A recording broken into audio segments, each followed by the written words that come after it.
तो हेलो दोस्तों, आज हम लोग राष्ट्रपति यानी प्रेसिडेंट ऑफ इंडिया के बारे में पढ़ेंगे। ये भारत का सर्वोच्च नागरिक होता है। भारत का सर्वोच्च नागरिक होता है। और एक बात और याद रखिएगा कि ये इसकी जो अथॉरिटी होती है नाम मात्र की होती है। प्रेसिडेंट की अथॉरिटी नाम मात्र की होती है। असली ताकत प्राइम मिनिस्टर और मंत्रिमंडल के पास होती है। तो ये बात है। और भारत में head of the state and head of the government दो अलग अलग व्यक्ति होते हैं। तो आपने देखा होगा कि हेड ऑफ द स्टेट कौन है? द्रौपदी मुर्मू जी हैं। भारत के प्राइम मिनिस्टर कौन है? नरेंद्र मोदी जी। जबकि यूएसए में ऐसा नहीं होता। यूएसए में head of the state and head of the government दोनों एक ही व्यक्ति, जो कि जो बाइडेन है। तो ये अलग बात है। फिर जो यूके से अगर तुलना की जाए तो भारत में जो राष्ट्रपति है, ये क्योंकि भारत एक रिपब्लिकन कंट्री है, यानी भारत में जो राष्ट्रपति है वो कोई भी व्यक्ति जो 35 साल से उम्र से बड़ा हो और एक राज्यसभा का सदस्य बनने का जो अर्हताएं हैं उसको पूरी करता हो, कोई भी व्यक्ति राष्ट्रपति बन सकता है। लेकिन यूके में वंशानुगत पद है। काइंड ऑफ जो हेड ऑफ द स्टेट का जो पद है ये वंशानुगत है। लेकिन भारत में ऐसा नहीं है, कोई भी व्यक्ति बन सकता है। चलिए इसको शुरू करते हैं। तो भारत के संविधान के भाग 5 के अनुच्छेद 52 से 78 तक संघीय कार्यपालिका का वर्णन किया गया है। भारत की संघीय कार्यपालिका राष्ट्रपति, उपराष्ट्रपति, प्रधानमंत्री, मंत्री परिषद व महान्यायवादी अटॉर्नी जनरल से मिलकर बनती है। भारत में संसदीय शासन प्रणाली है, यानी पार्लियामेंट्री सिस्टम है। भारत में संसदीय शासन व्यवस्था है, हालांकि इस प्रकार की शब्दावली संविधान में उल्लेखित नहीं है। केशवानंद भारती बाद में न्यायालय ने संघीय शासन प्रणाली को बेसिक स्ट्रक्चर डॉक्ट्रिन के अंतर्गत माना है। संसदीय शासन व्यवस्था में कार्यपालिका का निर्माण व्यवस्थापिका से होता है। कार्यपालिका का निर्माण व्यवस्थापिका से होता है। कार्यपालिका व्यवस्थापिका के प्रति उत्तरदायी होती है तथा दोनों की कार्यपालिका नाम मात्र एवं वास्तविक इसमें पाई जाती है। तो दोनों प्रकार की कार्यपालिका पाई जाती है, नाम मात्र की व वास्तविक इसमें पाई जाती है। तो इसमें जो काइंड ऑफ जो एग्जीक्यूटिव होती है, executive headed by prime minister, ये कहाँ से निकल कर आती है? ये लेजिस्लेचर से निकल कर आती है। तो संसद से निकलकर एग्जीक्यूटिव आते हैं। जिस दल का बहुमत होता है उसका प्राइम मिनिस्टर होता है और वही एग्जीक्यूटिव का काम करती है। और जो एग्जीक्यूटिव है वो संसद के प्रति उत्तरदायी होती है, इन द सेंस की लेजिस्लेचर के प्रति उत्तरदायी होती है। जो एग्जीक्यूटिव होती है यानी कि प्राइम मिनिस्टर लेजिस्लेचर के प्रति उत्तरदायी होते हैं, संसद के प्रति उत्तरदायी होते हैं, मोटे शब्दों में कहा जाए तो। और ये कार्यपालिका नाम मात्र की और वास्तविक दोनों अर्थों में पाई जाती है संसदीय शासन प्रणाली में। तो नाम मात्र की कार्यपालिका कौन है? प्रेसिडेंट। जबकि वास्तविक शक्तियां किसके पास है? प्राइम मिनिस्टर के पास। क्योंकि संसदीय शासन प्रणाली अतः राष्ट्रपति कार्यपालिका का नाम मात्र या संवैधानिक या औपचारिक अध्यक्ष है। इस प्रकार राष्ट्रपति हेड ऑफ द स्टेट होता है। उच्चतम न्यायालय ने राय साहब राम जवाया कपूर बनाम पंजाब राज्य 1995, UN राव बनाम इंदिरा गांधी 1975 और शमशेर सिंह बनाम पंजाब राज्य 1974 जैसे कई वादों में महत्वपूर्ण निर्णय देते हुए स्पष्ट किया है, संविधान ने राष्ट्रपति को औपचारिक प्रधान बनाया। संविधान सभा ने शासन की राष्ट्रपति पद्धति नहीं चुनी है। तो प्रेसिडेंशियल सिस्टम जो शिक्षा की यूएसए में पाया जाता है, भारत में ऐसा नहीं। भारत में पार्लियामेंट्री सिस्टम है जो कि यूके से प्रभावित है। राष्ट्र अध्यक्ष के लिए राष्ट्रपति शब्द संविधान निर्माण के समय सबसे पहले डॉक्टर श्यामा प्रसाद मुखर्जी ने 30 अप्रैल 1947 को संविधान सभा की संघ संविधान समिति की बैठक में सुझाया था। अंततः संविधान सभा ने डॉक्टर अंबेडकर और KM पर्रिकर के सुझाव पर भारतीय गणतंत्र के अध्यक्ष head of the Indian Republic के बदले भारत के राष्ट्रपति प्रेसिडेंट ऑफ इंडिया पदनाम नोमेनक्लेचर को राष्ट्राध्यक्ष के रूप में स्वीकार किया। राष्ट्रपति भारत का प्रथम नागरिक होता है। राष्ट्रपति भारतीय गणतंत्र का सर्वोच्च पद होता है। संविधान की प्रस्तावना में आए गणराज्य शब्द का तात्पर्य है कि भारतीय संघ का राष्ट्रपति निर्वाचित है, न कि जनता की वंशानुगत के कारण बना हुआ है, जैसा कि ब्रिटेन और जापान में होता है। राष्ट्रपति भवन ब्रिटिश वास्तुकार एडविन लुटियंस के डिजाइन पर 1911 में नई दिल्ली की राजधानी बनाने की घोषणा के पश्चात वायसराय के निवास के लिए बनाया गया था। 1950 तक यह वायसराय भवन के ही नाम से जाना जाता था या यहीं वायसराय रहते थे। यह दिल्ली स्थित रायसीना हिल्स पर बना हुआ है। मध्य प्रदेश की राजधानी शिमला के निकट धरबरा राष्ट्रपति का ग्रीष्मकालीन निवास है, जिसे द रिट्रीट बिल्डिंग कहा जाती है। जबकि हैदराबाद तेलंगाना में स्थित राष्ट्रपति आवास को राष्ट्रपति निलयम कहा जाता है। यह रेजिडेंसी हाउस के नाम से भी जाना जाता है। प्रायः वर्ष में एक बार सामान्यतः दिसंबर जनवरी में राष्ट्रपति दक्षिण भारत प्रवास हेतु जाते हैं तो यहीं ठहरते हैं। अब राष्ट्रपति से संबंधित कुछ अनुच्छेद एक नज़र में देख लेते हैं।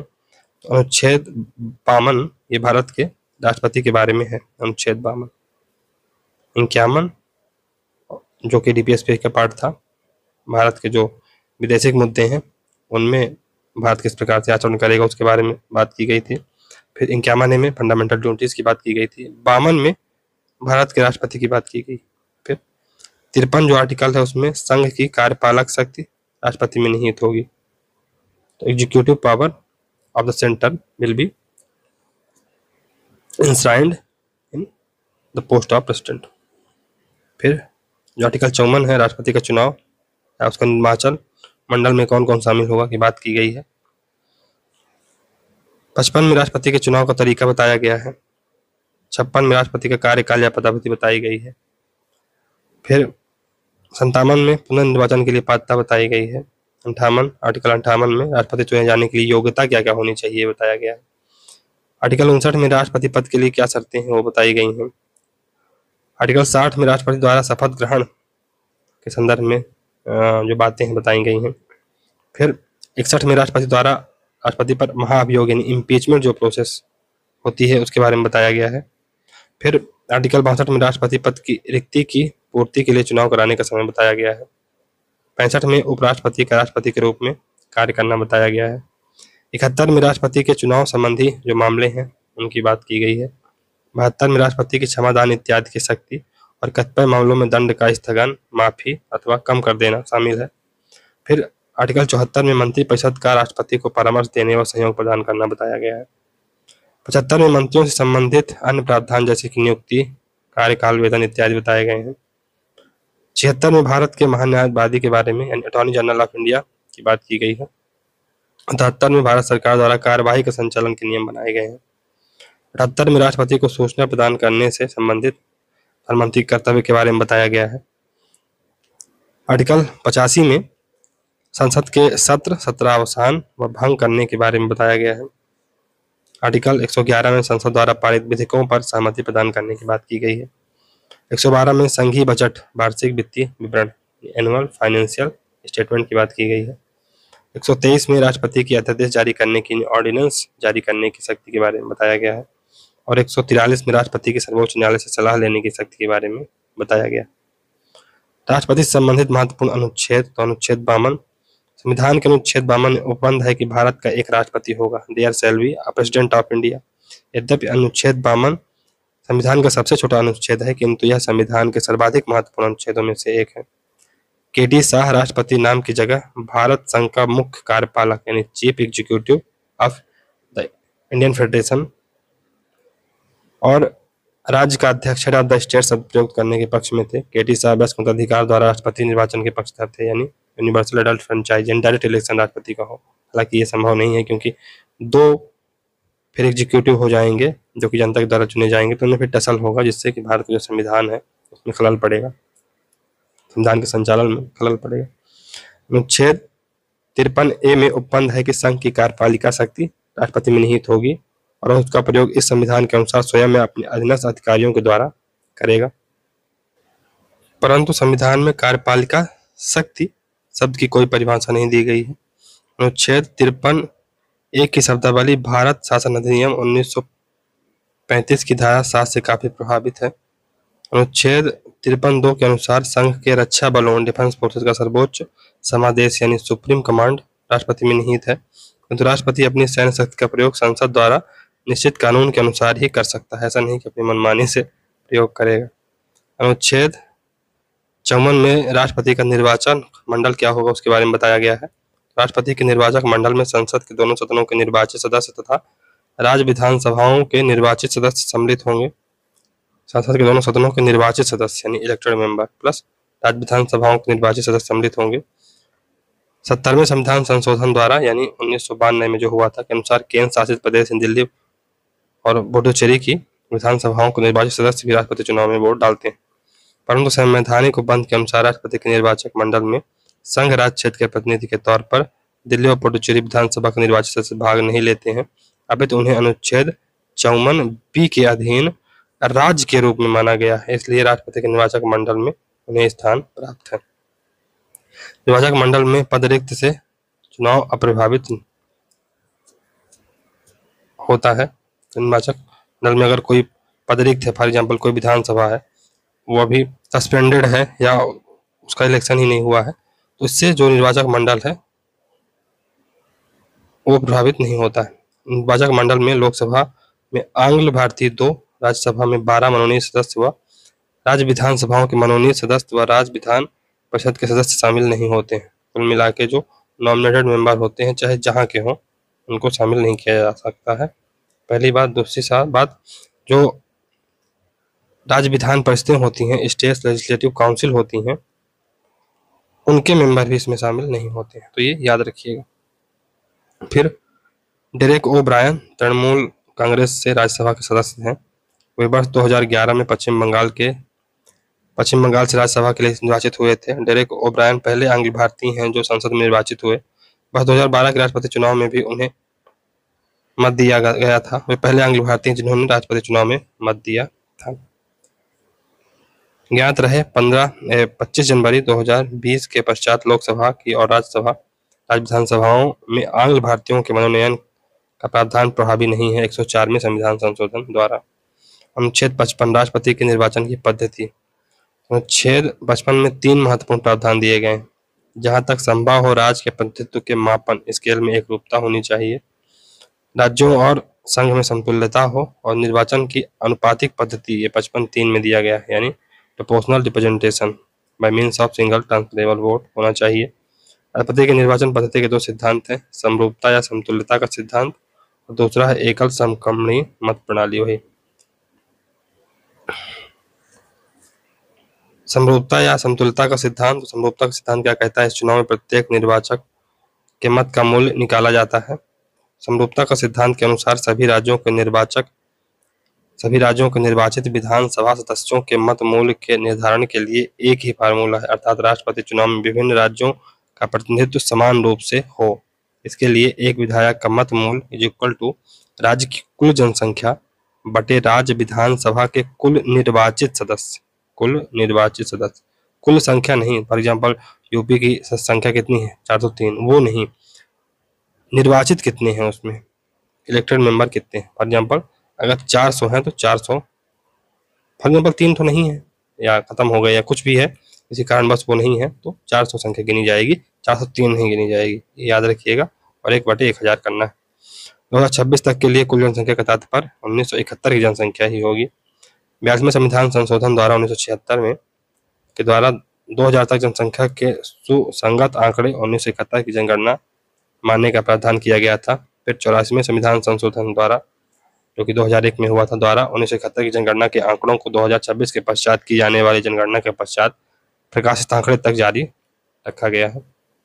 सर्वाधिक मत मूल्य उत्तर प्रदेश का सबसे कम सिक्किम का है। उत्तर प्रदेश के लिए विधायक का मत मूल्य 208 है, जबकि राजस्थान के लिए 129 व सिक्किम का 7 है। इस सूत्र के आधार पर राजस्थान के एक विधायक का मत मूल्य 129 है। छत्तीसगढ़ के विधायक का मत मूल्य भी 129 है। सभी राज्यों की जनसंख्या और विधानसभा सदस्य संख्या अलग अलग होने के कारण विधायकों का मत मूल्य भी अलग अलग होता है। समतुल्यता का सिद्धांत। तो सभी राज्य विधानसभाओं के निर्वाचित सदस्यों के मत मूल्य का योग संसद के दोनों सदनों के सभी निर्वाचित सदस्यों के मत मूल्य के योग के समतुल्य अर्थात समान होता है, यानी समतुल्यता इज इक्वल टू राज्यों का कुल मत इज इक्वल टू संसद के दोनों सदनों का कुल मत। तो अभी तो हमने एक विधायक के मत का मूल्य निकाला था, अब हम एक सांसद के मत का मूल्य निकालते हैं। तो सभी राज्यों के निर्वाचित विधायकों का कुल मत मूल्य इक्वल टू संसद के दोनों सदनों के कुल निर्वाचित सदस्य। तो इसमें भी कुल निर्वाचित सदस्य है।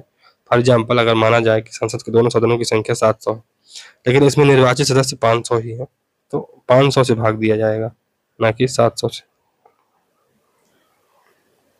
तो ये अब इसमें जो गणितीय आंकड़ा है कितना करेक्ट है कितना नहीं, पर एक सांसद का मत मूल्य 708 होना चाहिए।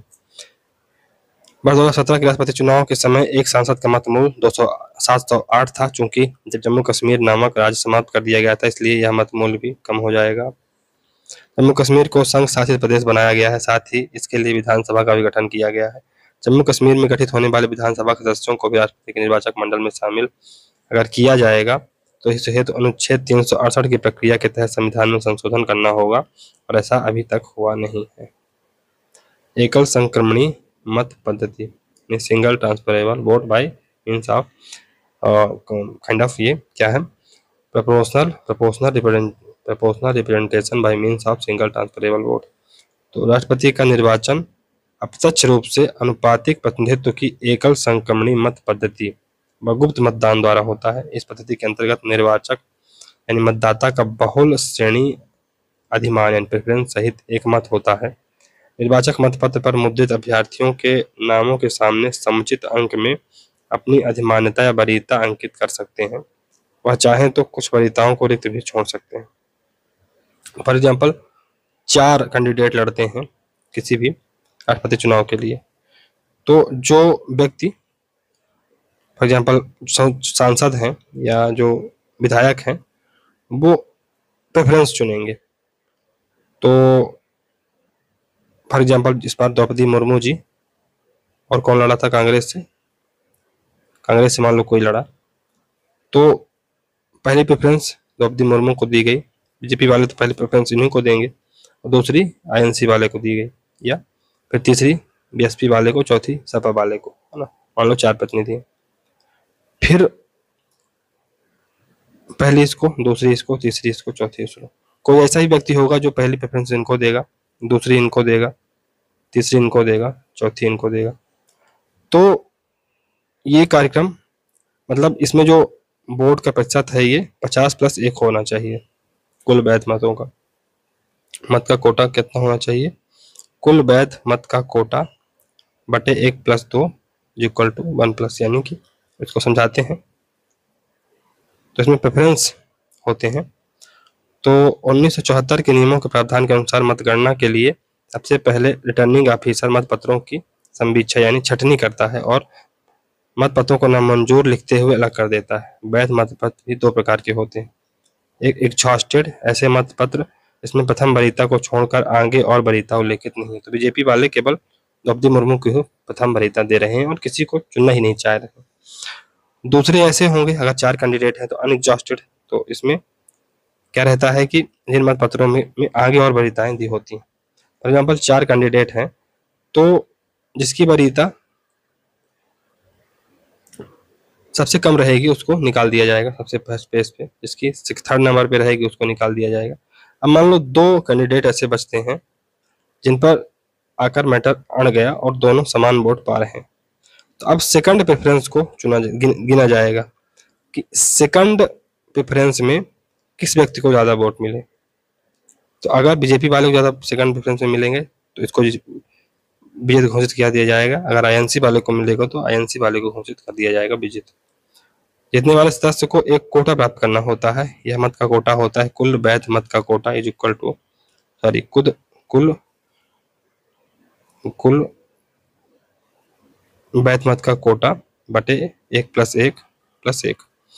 इस प्रकार वही प्रत्याशी जीतता है जो प्रथम वरीयता में 50% +1 वोट प्राप्त करता है। अगर कोई प्रत्याशी कोटा प्राप्त नहीं कर पाता है तो सबसे कम प्रथम वरीयता प्राप्त करने वाले प्रत्याशियों में विभाजन में संक्रमण कर दिया जाता है।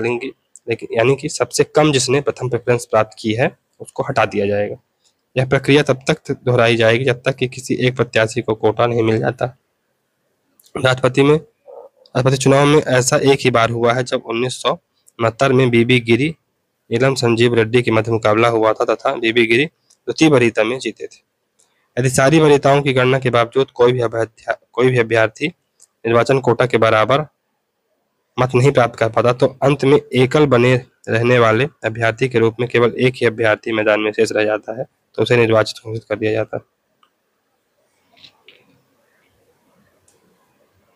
तो यदि सारी वरीयताओं की गणना के बावजूद कोई भी अभ्यर्थी को निर्वाचन कोटा के बराबर मत न मिले तो अंत में एकल बने रहने वाले अभ्यर्थी के रूप में केवल एक ही अभ्यर्थी मैदान में शेष रह जाता है और उसे निर्वाचित कर दिया जाता है। आलोचना, तो इसमें यह अस्पष्टता पाई जाती है कि यदि निर्वाचक मंडल के सदस्य अपनी दूसरी या अन्य वरीयताओं को अभिव्यक्त न करें तो यह प्रणाली साधारण बहुमत की प्रणाली मात्र बनकर रह जाएगी। इस प्रणाली में एक और कठिनाई हो सकती है जब राष्ट्रपति के लिए प्रत्याशी 2 या 2 से अधिक हों परंतु निर्वाचक मंडल के सदस्य केवल एक ही वरीयता व्यक्त करें और किसी प्रत्याशी को निर्धारित कोटे के मत प्राप्त न हो। माने 50% मिल ही नहीं रहे किसी को। क्यों? क्योंकि सबने केवल एक ही पर डाली है। तब क्या करोगे? तो उसे चुन लिया जाएगा जिसने प्रथम वरीयता सबसे ज्यादा प्राप्त की। तो इस प्रकार से ये क्या बन जाएगा? First past the post system ही न बन जाएगा। संविधान में राष्ट्रपति के निर्वाचन की रीति और निर्वाचकों के भारित मतों का उल्लेख है किंतु निर्वाचन के लिए गणना अर्थात निर्वाचन कोटा का उल्लेख नहीं है। यह प्रावधान राष्ट्रपति या उपराष्ट्रपति निर्वाचक नियम 1974 में स्पष्ट किया गया। राष्ट्रपति के चुनाव में चुनाव चिन्ह का प्रयोग नहीं होता है क्योंकि राष्ट्रपति सैद्धांतिक रूप से किसी विशेष दल का सदस्य नहीं होता है क्योंकि उसमें स्पष्टता की उम्मीद रखाई जाती है। भारत के राष्ट्रपति है न कि किसी दल का प्रधान। राष्ट्रपति का चुनाव निर्वाचन आयोग द्वारा कराया जाता है। लोकसभा महासचिव और राज्यसभा महासचिव क्रमिक रूप से निर्वाचक अधिकारी के रूप में कार्य करते हैं। फिर राष्ट्रपति और उपराष्ट्रपति के निर्वाचन के विस्तृत प्रावधानों का उल्लेख राष्ट्रपति एवं उपराष्ट्रपति निर्वाचन अधिनियम 1952 में किया गया है। इसमें अब तक 3 बार यानी 1974, 77 और 1997 में संशोधन किया जा चुका है। फिर निर्वाचन आयोग राष्ट्रपति पद के लिए निर्वाचन हेतु अधिसूचना आउटगोइंग राष्ट्रपति की पदावधि के अवसान एक्सपायरी से पूर्व 8वें दिन में अथवा पश्चात शीघ्र जारी करेगा। नामांकन भरने की अंतिम तिथि अधिसूचना जारी होने के दिन से 14वें दिन तक होती है।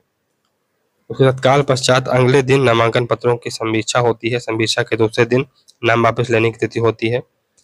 मतदान नाम वापसी लेने के दिन से 15वें अथवा उसके पश्चात के दिन में होता है। एक उम्मीदवार 4 से अधिक नामांकन पत्र दाखिल नहीं कर सकता है या रिटर्निंग अधिकारी द्वारा स्वीकार नहीं किया जा सकते हैं। ठीक है ना? तो एक उम्मीदवार 4 से अधिक नामांकन पत्र दाखिल नहीं कर सकता। राष्ट्रपति निर्वाचन के संचालन हेतु सुस्थापित परंपरा अनुसार अध्यक्ष यानी लोकसभा अध्यक्ष अथवा सभापति राज्यसभा की स्वीकृति से यथास्थिति महासचिव, पूर्व में सचिव लोकसभा अथवा महासचिव, पूर्व में सचिव राज्यसभा को बारी बारी से रिटर्निंग अधिकारी के रूप में नियुक्त किया जाता है। 2022 के राष्ट्रपति चुनाव में रिटर्निंग अधिकारी राज्यसभा महासचिव PC मोदी थे। अगले चुनाव में रिटर्निंग अधिकारी लोकसभा के महासचिव होंगे। किसी सदस्य की पदरिक्ति या कोई विधानसभा भंग है तो चुनाव पर इसका कोई फर्क नहीं पड़ता है। राष्ट्रपति के निर्वाचन में निर्वाचक अपने किसी प्रतिनिधि के माध्यम से मतदान नहीं कर सकता है। 1952 के अधिनियम की धारा 9 के उपबंध में दिया गया है कि किसी भी प्रकार के परोक्षी मतदान यानी प्रॉक्सी वोटिंग द्वारा मतदान नहीं हो सकता है। अगर आपको वोट देना है तो आपको संसद में आना होगा। राष्ट्रपति या उपराष्ट्रपति निर्वाचन नियम 1974 के नियम 26 में केवल निवारक निरोध यानी प्रिवेंटिव डिटेंशन के अंतर्गत रखे गए किसी या किन्हीं निर्वाचकों के लिए डाक मतपत्र के माध्यम से अपना मतदान करने का उपबंध है।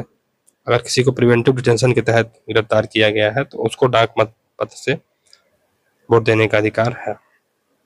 हालांकि ऐसा होता नहीं है, किसी प्रतिनिधि को इस तरह रखा नहीं जाता है, लेकिन एक्सट्रीम कंडीशन में अगर रखा गया तो ऐसा होता है।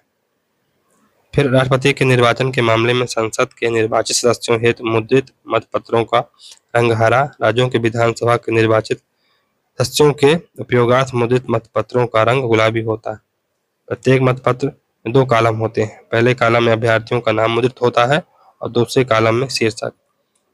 ऑर्डर ऑफ प्रेफरेंस मतपत्र में कोई निर्वाचक चिन्ह नहीं होता। इस चुनाव में कोई निर्वाचक अपना मत किसी अन्य को बता नहीं सकता है क्योंकि यह चुनाव गुप्त होता है। राष्ट्रपति का चुनाव अप्रत्यक्ष रूप से होता है, इस कारण इस चुनाव में नोटा का विकल्प नहीं होता। राष्ट्रपति व उपराष्ट्रपति चुनाव में व्हिप जारी नहीं किया जा सकता है। इन चुनावों को दलगत राजनीति से बाहर रखा गया है। व्हिप पार्टी का वह आदेश है जिसका उल्लंघन किए जाने पर सदन के अध्यक्ष द्वारा सदस्यता समाप्त की जा सकती है। तो इसमें व्हिप नहीं जारी होता है। तो बहुत सारे क्रॉस वोटिंग भी हो जाती है।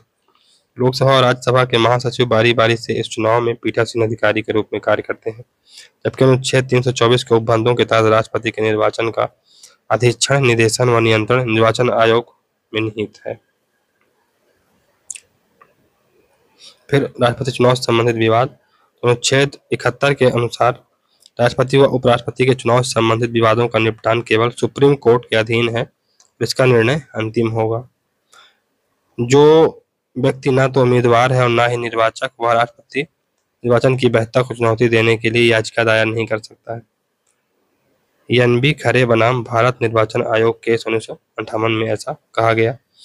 इन मामले की सुनवाई हेतु संविधान पीठ का गठन किया जाता है, जिसमें कम से कम 5 न्यायाधीश होते हैं। चुनाव संबंधित शिकायत परिणाम घोषित होने के 30 दिन के भीतर करनी होती है। शिकायत स्वयं उम्मीदवार कर सकता है अथवा न्यूनतम 20 निर्वाचक गण कर सकते हैं। यदि राष्ट्रपति का चुनाव शून्य घोषित कर दिया जाए तो अनुच्छेद 71 में यह स्पष्ट उल्लेखित है कि उनके द्वारा इस दौरान किए गए कार्य वैध माने जाएंगे। 39th जो कॉन्स्टिट्यूशनल अमेंडमेंट हुआ था 1975 में, इसके द्वारा यह प्रावधान किया गया कि राष्ट्रपति व उपराष्ट्रपति के द्वारा किसी व्यक्ति के निर्वाचन को उसे निर्वाचित करने वाले निर्वाचक गण के सदस्य में किसी भी कारण से विद्यमान किसी रिक्ति के आधार पर प्रश्नगत नहीं किया जाएगा। अनुच्छेद 71 4 में ऐसा कहा गया। तो बेसिकली इसका मतलब ये है कि अगर राष्ट्रपति का चुनाव हुआ है और आप उसको इनवैलिड घोषित करवाना चाहते हैं तो आप इस आधार पर उसे इनवैलिड नहीं घोषित करवा सकते हैं कि फॉर एग्जांपल जम्मू कश्मीर की जो विधानसभा है या मध्य प्रदेश की विधानसभा सस्पेंशन में थी या उसका चुनाव नहीं हो पाया था, इसलिए वहां के सदस्य वोट नहीं कर पाए हैं, इसलिए उसे जो राष्ट्रपति का चुनाव है उसे इनवैलिड कर दिया जाए। ये वैलिड रीजन नहीं है। कोई भी अगर राज्य विधानसभा है या उसके सदस्य हैं जो वोट नहीं डाल पाए हैं, उनके कारण राष्ट्रपति के चुनाव को निरस्त नहीं किया जाएगा। राष्ट्रपति के निर्वाचन के लिए नामांकन की अर्हताएं। राष्ट्रपति व उपराष्ट्रपति निर्वाचन मंडल निर्वाचन अधिनियम 1952 में प्रस्तावक की संख्या 1 होनी चाहिए, समर्थकों की संख्या 1, जमानत राशि 0 कर दी गई है। राष्ट्रपति व उपराष्ट्रपति निर्वाचन संशोधन अधिनियम 1974 में प्रस्तावकों व समर्थकों की संख्या 10-10 कर दी गई है और जमानत राशि 2500 कर दी गई। फिर एक संशोधन होता है राष्ट्रपति व उपराष्ट्रपति निर्वाचन अधिनियम संशोधन 1997। इसमें प्रस्तावकों व समर्थकों की संख्या 50-50 कर दी गई है और जमानत राशि 15,000 कर दी गई है कि फालतू के जो लोग हैं वो इसमें भाग न लें। कम से कम 50 लोग अगर प्रस्तावक रहेंगे, 50 लोग समर्थक, यानी 100 लोगों का जब तक किसी को सपोर्ट नहीं होगा तब तक कोई फालतू का व्यक्ति आएगा नहीं। तो ये बात है। प्रस्तावक व अनुमोदक। तो राष्ट्रपति का नामांकन 50 मतदाताओं द्वारा प्रस्तावित तो 50 द्वारा अनुमोदित होना चाहिए। जमानत की राशि 15,000 है। 1997 से पहले इसकी संख्या 20-20 थी। प्रस्तावक व अनुमोदक निर्वाचक मंडल के सदस्य होते हैं। यदि अभ्यर्थी निर्वाचित न हुआ हो और उसे प्राप्त वैध मतों की संख्या ऐसे निर्वाचन में अभ्यर्थी के सफल निर्वाचन के लिए आवश्यक मतों की संख्या के 6ठे भाग से अधिक न हो तो उसकी जमानत राशि को जब्त कर लिया जाता है। यह राशि भारतीय रिजर्व बैंक या सरकारी खजाने में नामांकन पत्र भरते समय जमा की जाती है, जबकि अन्य निर्वाचनों यानी लोकसभा विधानसभा में कुल वैध मतों का 1/6 भाग इसमें होता है। तो अनुच्छेद 56 दिया गया है राष्ट्रपति की अवधि के बारे में, यानी राष्ट्रपति की टर्म कितनी रहेगी उसके बारे में बताया गया है। तो राष्ट्रपति पद ग्रहण की तिथि से 5 वर्ष की अवधि तक अपने पद पर रहता है। 5 वर्ष से पूर्व त्यागपत्र, मृत्यु या महाभियोग से उसका पद रिक्त हो सकता है। फिर राष्ट्रपति अपना त्यागपत्र उपराष्ट्रपति को देता है। याद रखिएगा, राष्ट्रपति अपना त्यागपत्र उपराष्ट्रपति को देता है। उपराष्ट्रपति तत्काल इसकी सूचना लोकसभा अध्यक्ष को देता है। अनुच्छेद 56(1)(a) में ऐसा प्रावधान दिया गया है। 56(b) के अनुसार राष्ट्रपति पर महाभियोग लगेगा, पर अभियोग की प्रक्रिया अनुच्छेद 61 में दी गई है। 56(b) में लिखा हुआ है कि संविधान का अतिक्रमण यानी वायलेशन करने पर राष्ट्रपति को अनुच्छेद 61 में उपबंधित रीति से चलाए गए महाभियोग यानी इम्पीचमेंट द्वारा पद से हटाया जा सकता है। राष्ट्रपति 5 वर्ष की अवधि की समाप्ति के बाद भी तब तक पद धारण किए रहता है जब तक कि उसका उत्तराधिकारी अर्थात नया राष्ट्रपति पद ग्रहण कर नहीं लेता है। अनुच्छेद 62 के अनुसार राष्ट्रपति की 5 वर्ष की जो टर्म है समाप्त होने के पूर्व ही नए चुनाव संपन्न करवा लिए जाएंगे, पर यदि राष्ट्रपति का पद मृत्यु, त्यागपत्र, महाभियोग या अन्य कारणों से आकस्मिक रिक्त हो जाए तो आगामी 6 माह में चुनाव करवा लिए जाएं। नया राष्ट्रपति अमेरिका की तरह शेष अवधि के लिए नहीं बल्कि पूरे 5 वर्ष के लिए राष्ट्रपति बनता है। अनुच्छेद 65 में राष्ट्रपति पद में आकस्मिक रिक्ति के दौरान या उसकी अनुपस्थिति, बीमारी या अन्य किसी कारण से कृत्यों का निर्वाह करने में असमर्थ है तो उपराष्ट्रपति राष्ट्रपति के रूप में कार्य करेगा। यदि उपराष्ट्रपति का पद रिक्त हो अथवा उपराष्ट्रपति ही त्याग पत्र दे देता है तो राष्ट्रपति के पद पर आकस्मिक रिक्ति में राष्ट्रपति के कृत्यों का निर्वहन कौन करेगा, इस संबंध में संविधान में कोई उल्लेख नहीं। किंतु अनुच्छेद 70 अन्य आकस्मिकताओं में राष्ट्रपति के कृत्यों के निर्वहन संबंधित उपबंध करने की संसद की शक्ति को, मतलब कुल मिलाकर संसद को शक्ति देता है। संसद ने अनुच्छेद 70 में प्रदत्त शक्तियों के आधार पर 1969 में राष्ट्रपति कृत्यों का निर्वहन अधिनियम 1969 बनाया। संसद द्वारा राष्ट्रपति कृत्यों का निर्वहन अधिनियम 1969 पारित किया गया, जो कहता है कि राष्ट्रपति व उपराष्ट्रपति दोनों पदों की रिक्ति की स्थिति में भारत का मुख्य न्यायाधीश या उसके न होने पर वरिष्ठतम न्यायाधीश जो उस समय उपलब्ध हो राष्ट्रपति कृत्यों का निर्वहन करेगा। संविधान में राष्ट्रपति पद की आकस्मिक पद रिक्ति पर केवल उपराष्ट्रपति तक ही उल्लेख था। फिर 1969 में आगामी जो व्यवस्था है की गई और जल्द ही इसे अमली जामा पहनाने का समय आ गया जब 1969 में राष्ट्रपति जाकिर हुसैन की मौत पर उपराष्ट्रपति बीबी गिरी ने राष्ट्रपति का कार्यभार संभाला। तो 1969 में राष्ट्रपति पद चुनाव लड़ने हेतु जब बीबी गिरी ने इस्तीफा दे दिया तो तत्कालीन मुख्य न्यायाधीश सर्वोच्च न्यायालय एन हिदायतुल्लाह ने राष्ट्रपति के पद का दायित्व ग्रहण किया। राष्ट्रपति के अनुपस्थिति या आकस्मिक पद रिक्ति पर क्रमानुसार निम्नलिखित पदाधिकारी दायित्व निर्वहन करेंगे। तो उपराष्ट्रपति करेगा, राष्ट्रपति नहीं है तो कौन करेगा? उपराष्ट्रपति। उपराष्ट्रपति भी नहीं है तो सर्वोच्च न्यायालय के मुख्य न्यायाधीश। सर्वोच्च न्यायालय के मुख्य न्यायाधीश भी नहीं है अगर सर्वोच्च न्यायालय के अन्य वरिष्ठतम न्यायाधीश इसका पद को ग्रहण करेंगे या पद का संचालन करेंगे। डॉक्टर जाकिर हुसैन के निधन के समय उपराष्ट्रपति बीबी गिरी ने 3 मई 1969 को कार्यवाहक राष्ट्रपति के रूप में शपथ ग्रहण की या पदभार संभाला। किंतु 1969 में राष्ट्रपति पद निर्वाचन के लिए श्री बीबी गिरी, जो उस समय कार्यवाहक राष्ट्रपति थे, ने 20 जुलाई 1969 को उपराष्ट्रपति के पद से त्यागपत्र दे दिया और यह त्यागपत्र राष्ट्रपति को संबोधित। महान्यायवादी के परामर्श से बीबी गिरी ने अपने हस्ताक्षर के पश्चात जिस पद पर वह थे उसका उल्लेख नहीं किया और उन्होंने राष्ट्रपति सचिवालय को यह त्यागपत्र भेज दिया। जाकिर हुसैन पहले राष्ट्रपति हैं जिनका पद पर रहते हुए निधन हुआ 1969 में, जिसके निधन के पश्चात तत्कालीन उपराष्ट्रपति बीबी गिरी ने कार्यवाहक राष्ट्रपति के रूप में पदभार संभाला। हालांकि संविधान में कार्यवाहक राष्ट्रपति जैसी शब्दावली, एक्टिंग प्रेसिडेंट जैसी कार्यवली जो शब्दावली है उसका उल्लेख नहीं किया गया। अनुच्छेद 57 तो राष्ट्रपति का पुनर्निर्वाचन यानी री इलेक्शन ऑफ प्रेसिडेंट। राष्ट्रपति का पुनर्निर्वाचन हो सकता है पर कितनी बार हो सकता है इस संबंध में संविधान मौन है। एकमात्र राष्ट्रपति जो पुनः निर्वाचित हुए हैं वो डॉक्टर राजेंद्र प्रसाद है। अनुच्छेद 57 के तहत यह पुनर्विचार या यह पुनर्निर्वाचन की पात्रता संविधान के अन्य उपबंधों के अधीन। अनुच्छेद 58 राष्ट्रपति के पद की योग्यताएं तो वह भारत का नागरिक हो, अमेरिका की तरह जन्म से ही नागरिकता वाली शर्त नहीं है। अनुच्छेद 58 में मूल रूप से भारतीय नागरिक होने जैसी शब्दावली उल्लेखित नहीं, यानी कोई भी व्यक्ति जो इंडियन हो वो राष्ट्रपति चुनाव लड़ सकता है। आयु उसकी 35 वर्ष से प्लस हो या 35 वर्ष वो आयु पूरी कर चुका हो, लोकसभा का सदस्य निर्वाचित होने की योग्यता रखता हो। लाभ के पद पर बैठा व्यक्ति राष्ट्रपति पद के योग्य नहीं होगा। राष्ट्रपति, उपराष्ट्रपति, राज्यपाल, संघ व राज्य मंत्री परिषद के सदस्यों के पद लाभ के पद नहीं माने जाते हैं। लाभ का पद संविधान में परिभाषित नहीं किया गया है, इसे परिभाषित करने की जिम्मेदारी संसद की। 1964 में संसद सदस्य निर्धारता निर्धारण अधिनियम 1964 बनाया गया था। इसी अधिनियम में लाभ के पद को परिभाषित किया गया था। 1959 के इस कानून के अनुसार जिन सार्वजनिक पदों से वेतन प्राप्त हो, सुविधाएं प्राप्त होती हों अथवा किसी को नियुक्ति देने, किसी को हटाने अथवा जमीनों या छात्रवृत्ति के आवंटन की शक्ति प्राप्त हो, वो लाभ के पद कहलाते हैं। जया बच्चन बनाम भारत संघ 2006 के मामले में लाभ का पद होने के कारण जया बच्चन ने संसद सदस्यता को समाप्त करने का निर्णय सही ठहराया गया था। प्रणब मुखर्जी बनाम पीएस संगमा 2012 के मामले में प्रणब मुखर्जी के राष्ट्रपति चुनाव को लाभ का पद होने के कारण चुनौती दी गई थी। यह चुनौती न्यायालय ने खारिज कर दी थी। फिर अनुच्छेद 59 राष्ट्रपति के पद के लिए शर्तें कौन कौन सी हैं? तो राष्ट्रपति संसद व राज्य विधानमंडल के किसी भी सदन का सदस्य नहीं होगा। ऐसे सदस्य है तो निर्वाचन तिथि से उसका स्थान उस सदन से रिक्त समझा जाएगा।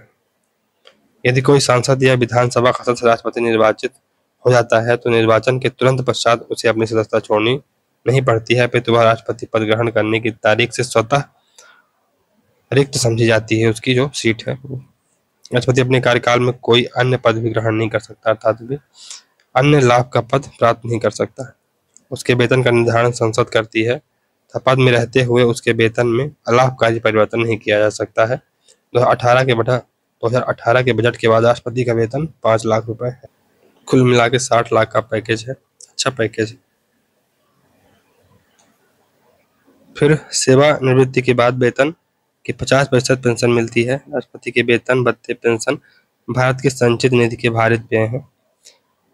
राष्ट्रपति के वेतन भत्ते व पेंशन संसद द्वारा निर्धारित किए जाते हैं। राष्ट्रपति के वेतन और पेंशन अधिनियम 1951 के अधीन पेंशन व अन्य सुविधाओं का अधिकार केवल अपने पद की अवधि पूर्ण करने वाले या त्यागपत्र देने वाले राष्ट्रपति को ही प्राप्त होगी, न कि ऐसे व्यक्ति को जिसे महाभियोग द्वारा पद से हटाया गया। पद की शपथ अनुच्छेद 60 में दी गई है। तो राष्ट्रपति सुप्रीम कोर्ट के मुख्य न्यायाधीश अथवा उसकी अनुपस्थिति में उच्चतम न्यायालय के वरिष्ठतम न्यायाधीश के समक्ष शपथ ग्रहण करेगा। राष्ट्रपति संविधान व विधि के परिरक्षण यानी प्रिजर्वेशन, प्रोटेक्शन और डिफेंस की जनता की सेवा एवं कल्याण की शपथ लेता है। राष्ट्रपति केवल पद की शपथ लेता है, मंत्रियों की तरह गोपनीयता की नहीं। राष्ट्रपति, उपराष्ट्रपति और राज्यपाल की शपथ का प्रावधान तीसरी अनुसूची में नहीं बल्कि अनुच्छेद 60, 69 व 159 में है। राष्ट्रपति का 60 में, अनुच्छेद 60 में, उपराष्ट्रपति का 69 में और राज्यपाल का 159 अनुच्छेद में वर्णन किया गया, तीसरी अनुसूची में नहीं। तो कुछ संवैधानिक पदों पर आसीन पदों जैसे राष्ट्रपति, उपराष्ट्रपति, लोकसभा अध्यक्ष व उपाध्यक्ष, राज्यसभा के उपसभापति, विधानसभा के अध्यक्ष व उपाध्यक्ष, विधानसभा के सभापति और सभापति को संकल्प द्वारा अपने पद से हटाए जाने का प्रावधान है।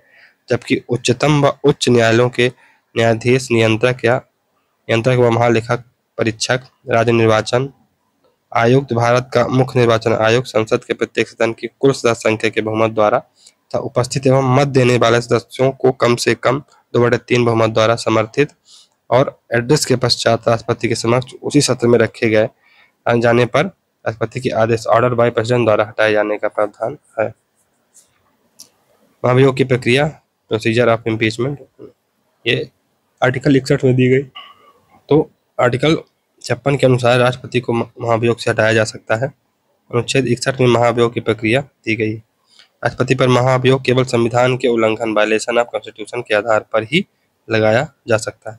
संविधान का अतिक्रमण का अनुच्छेद 56 और 61 दोनों में उल्लेख है। राष्ट्रपति पर महाभियोग एक अर्ध न्यायिक यानी क्वाजी जुडिशियल प्रोसेस है। भारत में राष्ट्रपति पर महाभियोग का प्रावधान का आधार आयरलैंड के संविधान के अनुच्छेद 12(10) से लिया गया है, न कि अमेरिका के संविधान से। तो महाभियोग इम्पीचमेंट जो भारत राष्ट्रपति पर लगाया जाता है, आयरलैंड के संविधान से लिया गया कॉन्सेप्ट है।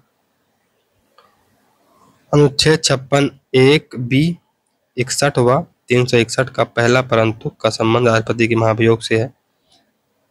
56(1)(b) में महाभियोग का उल्लेख है। अनुच्छेद 61 में महाभियोग की प्रक्रिया है। अनुच्छेद 361 का पहला परंतु में उपबंध है कि अनुच्छेद 61 के अधीन आरोप के अन्वेषण के लिए संसद के किसी सदन द्वारा नियुक्त या अभिषिक्त यानी डेजिग्नेटेड किसी न्यायालय, कोर्ट, ट्रिब्यूनल या बॉडी द्वारा राष्ट्रपति के आचार का पुनर्वलोकन किया जा सकेगा। अभियोग की प्रक्रिया क्या होगी? सबसे पहले संसद का कोई भी सदन राष्ट्रपति पर संविधान के उल्लंघन का आरोप लगाएगा और एक संकल्प पारित करेगा। संकल्प को प्रस्तावित करने के लिए कम से कम 14 दिन पूर्व राष्ट्रपति को इसकी सूचना दी जानी चाहिए।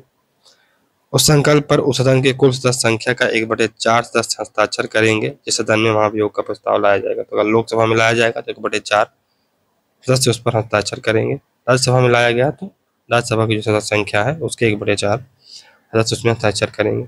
फिर उस सदन के कुल सदस्य के 2/3 सदस्य अपना समर्थन दे कर उस संकल्प को जब पारित करेंगे तो यह प्रस्ताव फिर दूसरे सदन में भेजा जाएगा। दूसरा सदन सर्वप्रथम राष्ट्रपति पर लगाए गए आरोपों की जांच करता है या करवाता है। जांच कौन करता है? तो दूसरा सदन। आरोप लगाने वाला सदन नहीं, अथवा उसके द्वारा नियुक्त या अभिहित न्यायालय, अधिकरण या निकाय। तो दूसरा सदन स्वयं कर सकता है, अपनी कमेटी बैठाए कुछ करे, या किसी न्यायालय को या कोर्ट को या किसी निकाय को दे दे कि चलिए आप जांच करिए। महाभियोग का प्रस्ताव संसद के दोनों सदनों में किसी सदन के कुल सदस्यों के 1/4 सदस्यों द्वारा प्रस्तुत किया जा सकता है।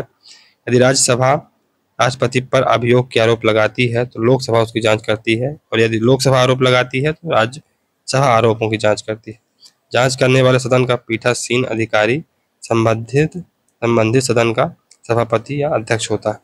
जांच प्रक्रिया के दौरान राष्ट्रपति को यह अधिकार है कि वह स्वयं उपस्थित होकर अथवा अपने प्रतिनिधि के माध्यम से अपना पक्ष रख सकता है। अगर जांच में राष्ट्रपति का आरोप सिद्ध हो जाता है और दूसरा सदन भी अपनी कुल सदस्य संख्या के 2/3 बहुमत से महाभियोग प्रस्ताव पारित कर देता है, संकल्प पारित की तिथि से राष्ट्रपति का पद रिक्त माना जाता है। आज तक किसी भी राष्ट्रपति के खिलाफ महाभियोग का प्रस्ताव नहीं किया गया है।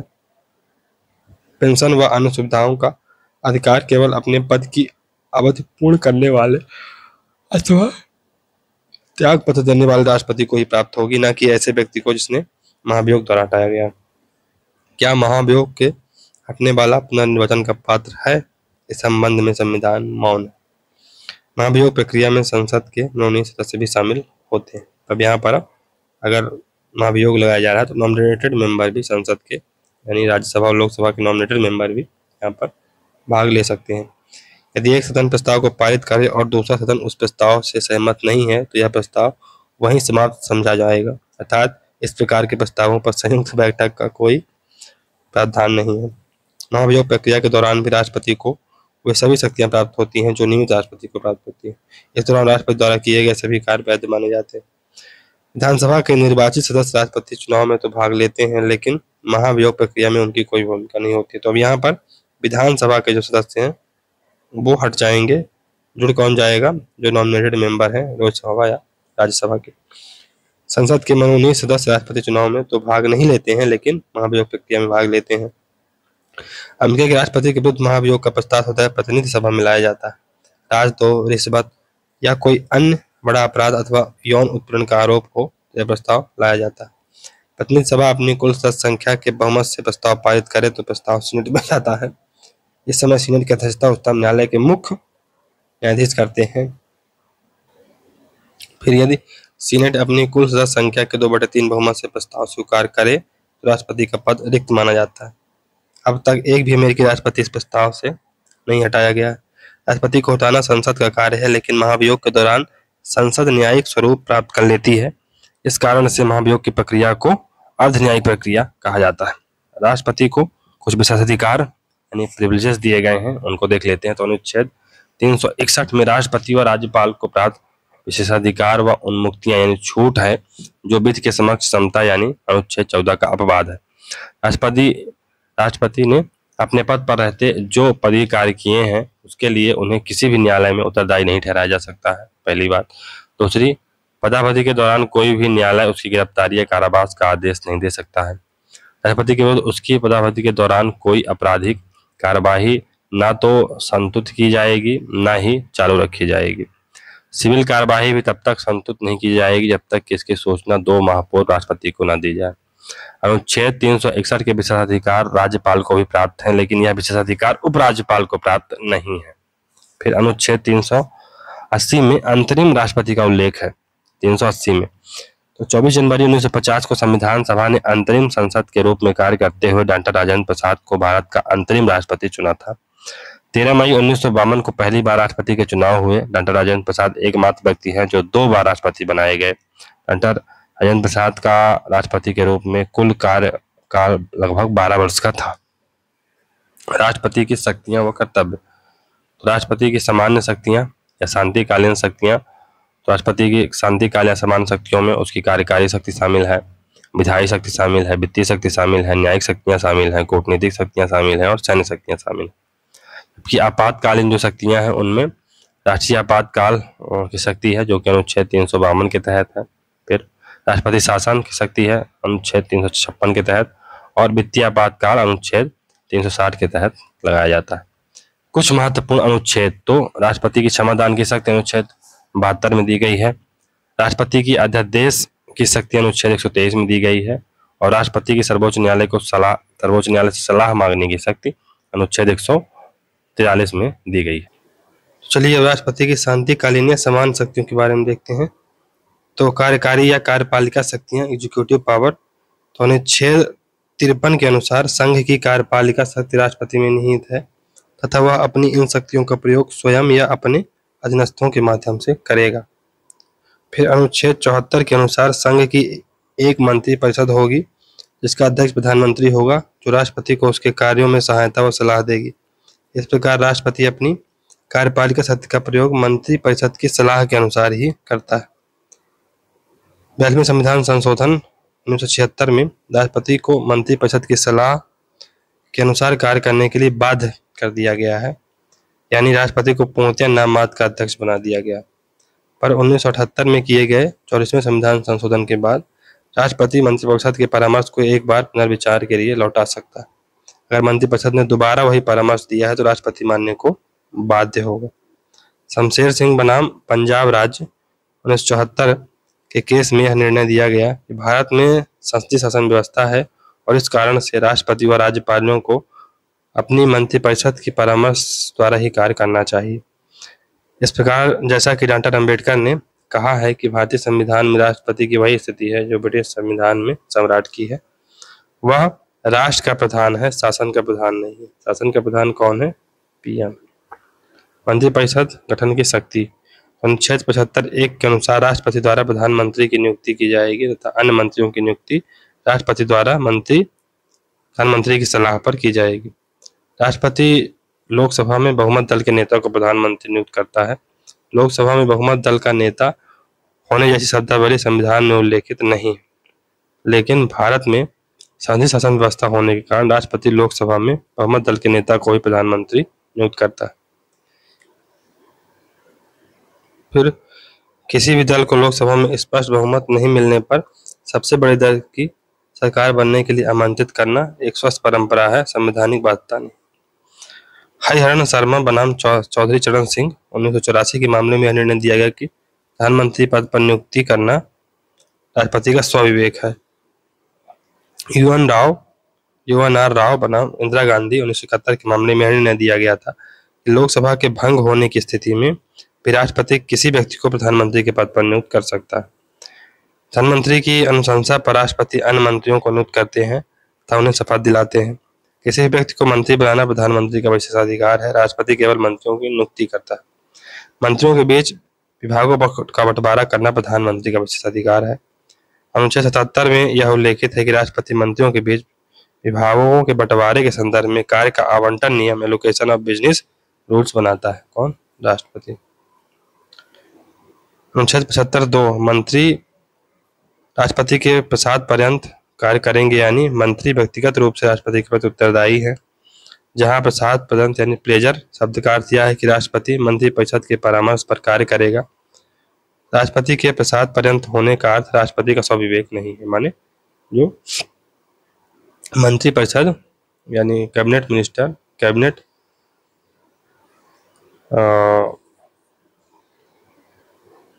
Minister headed by prime minister जब तक सलाह नहीं देंगे तब तक वह कोई कार्य नहीं करेगा। जबकि 75(3) के अनुसार मंत्रिपरिषद का सामूहिक उत्तरदायित्व लोकसभा के प्रति है। अनुच्छेद 75(4) मंत्रियों को पद व गोपनीयता की शपथ भी राष्ट्रपति दिलवाता है। मंत्री अपना त्याग पत्र भी राष्ट्रपति को देता है। भारत सरकार की समस्त कार्यपालिका कार्यवाही राष्ट्रपति के नाम से ही की जाती है। अनुच्छेद 77(1) में ऐसा दिया हुआ है। फिर भारत सरकार का प्रशासनिक कार्य निर्विघ्न चलता रहे, इसके लिए अनुच्छेद 77(3) में प्रावधान किया गया है कि राष्ट्रपति भारत सरकार का कार्य अधिक सुविधापूर्वक किए जाने के लिए वह मंत्रियों में उक्त कार्य का आवंटन के लिए नियम बनाएगा। राष्ट्रपति ने अपनी इस शक्ति का प्रयोग करते हुए भारत सरकार कार्य आवंटन नियम 1961 बनाए हैं। इसी नियम के 4 के अनुसार राष्ट्रपति प्रधानमंत्री की सलाह से मंत्रियों के कार्यों का आवंटन करेगा।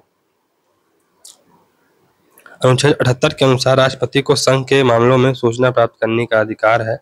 वहीं इस संदर्भ में यह प्रधानमंत्री का कर्तव्य है कि राष्ट्रपति द्वारा मांगे जाने पर वह मंत्रिपरिषद के सभी निर्णयों का व प्रशासनिक मामलों की सूचना राष्ट्रपति को दे। राष्ट्रपति निम्न संवैधानिक पदों पर नियुक्तियां करता है। प्रधानमंत्री, जो कि 75(1) के तहत करता है। प्रधानमंत्री के परामर्श पर अन्य मंत्रियों की नियुक्ति 75(1) के तहत इनकी भी होती है। भारत के महान न्यायवादी की नियुक्ति अनुच्छेद 76, उच्चतम न्यायालय के न्यायाधीश अनुच्छेद 124, CAG अनुच्छेद 148 के तहत, राज्यों के राज्यपाल की नियुक्ति अनुच्छेद 155 के तहत। राष्ट्रपति राज्यपाल के पद पर हुई आकस्मिक रिक्ति जिसका संविधान में उल्लेख नहीं है, पर राज्य के राज्यपाल के कृत्यों के लिए जैसा उसे उचित लगे उपलब्ध करा सकता है, अनुच्छेद 160 में। उच्च न्यायालयों के न्यायाधीश 217 संघ राज्य क्षेत्रों के प्रशासकों या उप राज्यपालों की नियुक्ति 239 के तहत। किसी राज्य के राज्यपाल को किसी निकटवर्ती संघ राज्य क्षेत्र का प्रशासक या उप राज्यपाल नियुक्त करना, अनुच्छेद 239(2) के तहत। दिल्ली राष्ट्रीय राजधानी राज्य क्षेत्र के मुख्यमंत्री की नियुक्ति तथा मुख्यमंत्री के परामर्श पर अन्य मंत्रियों की नियुक्ति अनुच्छेद 239(a) 5 के तहत की जाती है। फिर दिल्ली या पांडिचेरी मुख्यमंत्री की नियुक्ति कैसे होती है? दिल्ली के मुख्यमंत्री की नियुक्ति संविधान के अनुच्छेद 239(a) के खंड 5 के तहत राष्ट्रपति द्वारा की जाती है, जबकि पुडुचेरी के मुख्यमंत्री की नियुक्ति राष्ट्रपति द्वारा संघ राज्य क्षेत्र शासन अधिनियम 1963 की धारा 45 के तहत की जाती है। यह अधिनियम संसद ने अनुच्छेद 243(a) द्वारा प्रदत्त शर्त के अंतर्गत बनाया था, लेकिन विशेष यह है कि 31 अक्टूबर 2019 से बने जम्मू कश्मीर संघ राज्य क्षेत्र मुख्यमंत्री की नियुक्ति उप राज्यपाल द्वारा किए जाने का प्रावधान है। फिर इसमें जो राष्ट्रपति है जो नियुक्ति करता है, तो इसमें और बहुत सारी नियुक्तियां करता है। तो ये संघ लोक सेवा आयोग एवं संयुक्त लोक सेवा के अध्यक्ष एवं सदस्यों की नियुक्ति आर्टिकल 316(a) के तहत 16(1) के तहत। फिर मुख्य निर्वाचन आयुक्त एवं अन्य निर्वाचन आयुक्तों की नियुक्ति आर्टिकल 324 के तहत। अनुसूचित जातियों के लिए राष्ट्रीय आयोग के अध्यक्ष, उपाध्यक्ष व तीनों अन्य सदस्यों की नियुक्ति आर्टिकल 338 के तहत। अनुसूचित जनजाति के लिए राष्ट्रीय आयोग के अध्यक्ष, उपाध्यक्ष और तीनों अन्य सदस्यों की नियुक्ति आर्टिकल 338(a) के तहत। फिर राज्य पिछड़ा वर्ग आयोग के अध्यक्ष, उपाध्यक्ष और अन्य 3 सदस्यों की नियुक्ति आर्टिकल 338(b) के तहत। ये 102वां संविधान संशोधन हुआ था के द्वारा राष्ट्रीय पिछड़ा आयोग को एक संवैधानिक दर्जा दिया गया था। कब हुआ था? 2018 में। फिर राष्ट्रपति कुछ संवैधानिक आयोगों, परिषद या अधिकारी की भी नियुक्ति करता है। फॉर एग्जाम्पल, लोकहित की सिद्धि के लिए इंटर स्टेट काउंसिल की स्थापना करता है आर्टिकल 263 के तहत। संविधान के लागू होने के 2 वर्ष के भीतर तथा तत्पश्चात प्रत्येक 5 वर्ष की समाप्ति पर वित्त आयोग का गठन 280 आर्टिकल के तहत। अनुसूचित क्षेत्र के प्रशासक और अनुसूचित जनजाति के कल्याण के बारे में प्रतिवेदन देने के लिए आयोग की नियुक्ति अनुच्छेद 339(1) के तहत। फिर अनुच्छेद 340 के अनुसार समय समय पर सामाजिक और शैक्षणिक रूप से पिछड़े वर्गों की दशाओं की जांच के लिए पिछड़ा वर्ग आयोग का गठन किया जाता है। अब तक ऐसे 3 आयोगों का गठन किया जा सका है। काका कालेलकर आयोग 1953 में, बीपी मंडल आयोग 1978 में, जस्टिस रोहिणी आयोग 2017 में। राजभाषा के संबंध में आयोग ये 344(1) के तहत इसकी नियुक्ति होती है। तो आर्टिकल 344(1) के अनुसार राजभाषा को महत्व देने के लिए राजभाषा आयोग का गठन करेगा। प्रथम राजभाषा आयोग का गठन 1955 में बीजे खरे की अध्यक्षता में किया गया था। फिर भाषाई अल्पसंख्यक वर्गों के लिए विशेष अधिकारी अनुच्छेद 350(b) के तहत अपॉइंट किया जाएगा। तो विशेष क्या है? संविधान के उपबंधों में राष्ट्रपति के अधिपत्र अर्थात वारंट द्वारा नियुक्त होने वाले पदाधिकारी कौन कौन से हैं? उच्चतम न्यायालय के न्यायाधीश, CAG, राज्यों के राज्यपाल, उच्च न्यायालय के न्यायाधीश, राष्ट्रीय अनुसूचित जाति आयोग के अध्यक्ष, उपाध्यक्ष एवं सदस्य, राष्ट्रीय अनुसूचित जनजाति के अध्यक्ष, उपाध्यक्ष और सदस्य, राष्ट्रीय पिछड़ा वर्ग आयोग के अध्यक्ष, उपाध्यक्ष और सदस्य। राष्ट्रपति ये सारी नियुक्तियां अपनी इच्छा से नहीं बल्कि मंत्रिपरिषद की सलाह पर करता है।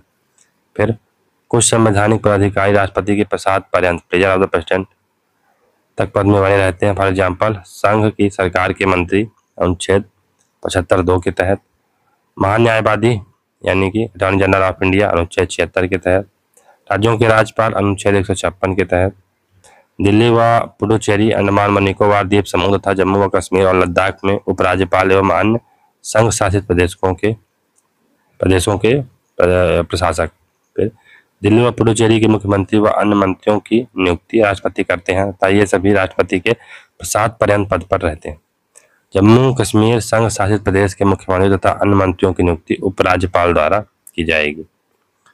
रक्षा सेवा का या संघ की सिविल सेवा का या अखिल भारतीय सेवा का सदस्य या रक्षा से संबंधित कोई पद या संघ के अधीन कोई सिविल पद धारण करने वाला अनुच्छेद 310 के तहत।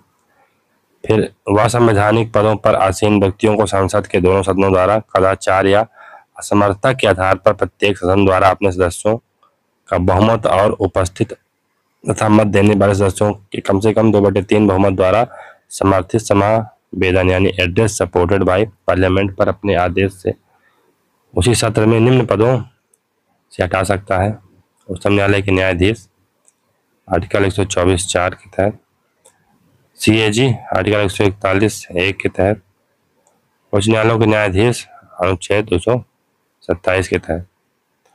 फिर निर्वाचक आयुक्त है, राज्य निर्वाचक आयुक्त आर्टिकल 243 आ 2 का परंतु के तहत, मुख्य निर्वाचक आयुक्त अनुच्छेद 324। अन्य निर्वाचक आयुक्तों को राष्ट्रपति मुख्य निर्वाचन आयुक्त की सिफारिश पर हटा सकता है। राष्ट्रपति उच्चतम न्यायालय द्वारा कदाचार के आरोप की जांच के पश्चात सही पाए जाने पर उच्चतम न्यायालय द्वारा दिए गए प्रतिवेदन रिपोर्ट के बाद अपने आदेश से संवैधानिक पदों पर आसीन निम्न पदाधिकारियों को अपने पद से हटा सकता है। पहला, लोक सेवा आयोग के अध्यक्ष व सदस्य अनुच्छेद 337 के तहत, संयुक्त लोक सेवा आयोग यदि हो तो के सदस्य व अध्यक्ष अनुच्छेद 317 के तहत। फिर राज्य लोक सेवा आयोग के अध्यक्ष अथवा सदस्य अनुच्छेद 317 पद से हटा यानी रिमूव कर सकता है, पर निलंबन राज्यपाल ही करेगा। तो राज्यपाल निलंबन करेगा, हटा कौन सकता है? राष्ट्रपति। राष्ट्रपति अनुसूचित जाति का अध्यक्ष, अनुसूचित जाति राष्ट्रीय आयोग के अध्यक्ष, उपाध्यक्ष और सदस्य, राष्ट्रीय अनुसूचित जनजाति आयोग के अध्यक्ष और सदस्य। फिर जहां एक ही व्यक्ति को 2 या 2 से अधिक राज्यों का राज्यपाल नियुक्त किया जाता है, वहां उस राज्यपाल को संदेह उपलब्धियों और भत्ते उन राज्यों के बीच ऐसे अनुपात में आवंटित किए जाते हैं जैसा राष्ट्रपति आदेश द्वारा निर्धारित करे। अनुच्छेद 158 का में ऐसा दिया गया। फिर राष्ट्रपति स्वयं द्वारा नियुक्त प्रशासकों के माध्यम से संघ राज्य क्षेत्रों का प्रशासन सीधे संभालता है। अनुच्छेद 239(a) में ऐसी बात दी गई है। राष्ट्रपति दिल्ली राष्ट्रीय राजधानी राज्य क्षेत्र के उपराज्यपाल के प्रतिवेदन मिलने पर या अन्यथा समाधान होने पर दिल्ली में अनुच्छेद 239(a) या उसके अधीन बनाई गई किसी विधि के अनुरूप प्रशासन नहीं चला सकता या उचित प्रशासन के लिए ऐसा आवश्यक है तो आर्टिकल 239(a) के तहत सरकार विधानसभा भी निलंबित कर सकता है। अनुच्छेद 239 का खा के तहत राष्ट्रपति किसी भी क्षेत्र को अनुसूचित क्षेत्र घोषित कर सकता है। उसे अनुसूचित क्षेत्रों और जनजाति क्षेत्रों के प्रशासन की शक्तियां प्राप्त हैं। अनुसूची 5 व 6 के तहत भाषा को शासकीय मान्यता और राष्ट्रपति का समाधान। तो यदि राष्ट्रपति को यह समाधान या राष्ट्रपति सेटिस्फाइड हो जाता है कि किसी राज्य की जनसंख्या का पर्याप्त भाग या चाहता है कि उसके द्वारा बोली जाने वाली भाषा को राज्य द्वारा मान्यता दी जाए, तो वह निर्देश दे सकता है कि ऐसी भाषा को उस राज्य में सर्वत्र या उसके किसी भाग में ऐसे प्रयोजन के लिए जो वह निर्दिष्ट करे सरकारी मान्यता यानी ऑफिशियल रिकॉग्निशन प्रदान कर सकता है। अनुच्छेद 347 के तहत राष्ट्रपति की विवेकाधीन शक्तियां। तो हालांकि राष्ट्रपति नाम मात्र का अध्यक्ष है और वह मंत्रिपरिषद की सलाह के अनुसार ही कार्य करता है, पर वह व्यवहार में कुछ विवेकीय शक्तियों का प्रयोग भी कर सकता है। हालांकि राष्ट्रपति लोकसभा में बहुमत दल के नेता को ही प्रधानमंत्री नियुक्त करता है, पर खंडित जनादेश मिलने पर वह किसी भी दल के ऐसे सदस्य को प्रधानमंत्री नियुक्त कर सकता है जो उसकी राय में सदन में विश्वास मत प्राप्त कर सकता है। हालांकि एक स्वस्थ परंपरा के अनुसार राष्ट्रपति सबसे बड़े दल के नेता या गठबंधन के नेता को नियुक्त करता है। प्रधानमंत्री के आकस्मिक निधन पर वह सत्ताधारी पार्टी के व्यक्ति को प्रधानमंत्री नियुक्त कर सकता है, चाहे उस व्यक्ति को सत्ताधारी दल ने अब तक अपना नेता नहीं चुना हो। ऐसे ही ज्ञानी जया सिंह ने इंदिरा गांधी की मृत्यु पर राजीव गांधी को नियुक्त किया था। राष्ट्रपति मंत्रिपरिषद की सलाह पर लोकसभा का विघटन कर सकता है। अगर कोई सरकार लोकसभा में अपना बहुमत खो दे या उसके विरुद्ध अविश्वास प्रस्ताव हो जाए और वह मंत्रिपरिषद लोकसभा विघटन की सिफारिश करे तो राष्ट्रपति स्वविवेक अनुसार कार्य करता है। अगर मंत्रिपरिषद लोकसभा में अपना विश्वास खो दे किंतु त्यागपत्र न दे तो राष्ट्रपति अपने स्वविवेक से सरकार को बर्खास्त कर सकता है। राष्ट्रपति की इन विवेकी शक्तियों का संविधान में कहीं भी उल्लेख नहीं। जो डिस्क्रिशनरी पावर है इनका संविधान में कहीं भी उल्लेख नहीं। नियम या विनियमन बनाना। राष्ट्रपति भारत सरकार के कार्य अधिक सुविधाजनक किए जाने के लिए मंत्रियों में उक्त कार्यों के आवंटन के लिए नियम बनाता है। अनुच्छेद 77(3) के तहत राष्ट्रपति राज्यसभा के सभापति और लोकसभा के अध्यक्ष से परामर्श करने के पश्चात दोनों सदनों की संयुक्त बैठक से संबंधित और उसमें परस्पर संचार से संबंधित प्रक्रिया के नियम बना सकता है। अनुच्छेद 118(3) के तहत।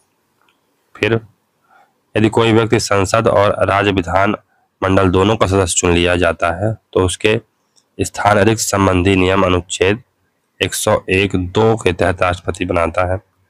राष्ट्रपति निम्न संघ राज्य क्षेत्रों की शांति, प्रगति और शासन के लिए भी नियम बना सकता है। पहला अंडमान निकोबार, ये आर्टिकल 240(1)(a) के तहत बना सकता है।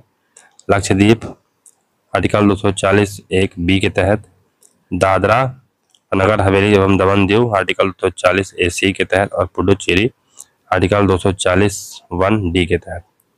अब राष्ट्रपति की कुछ विधायी शक्तियां देख लेते हैं, लेजिस्लेटिव पावर्स देख लेते हैं।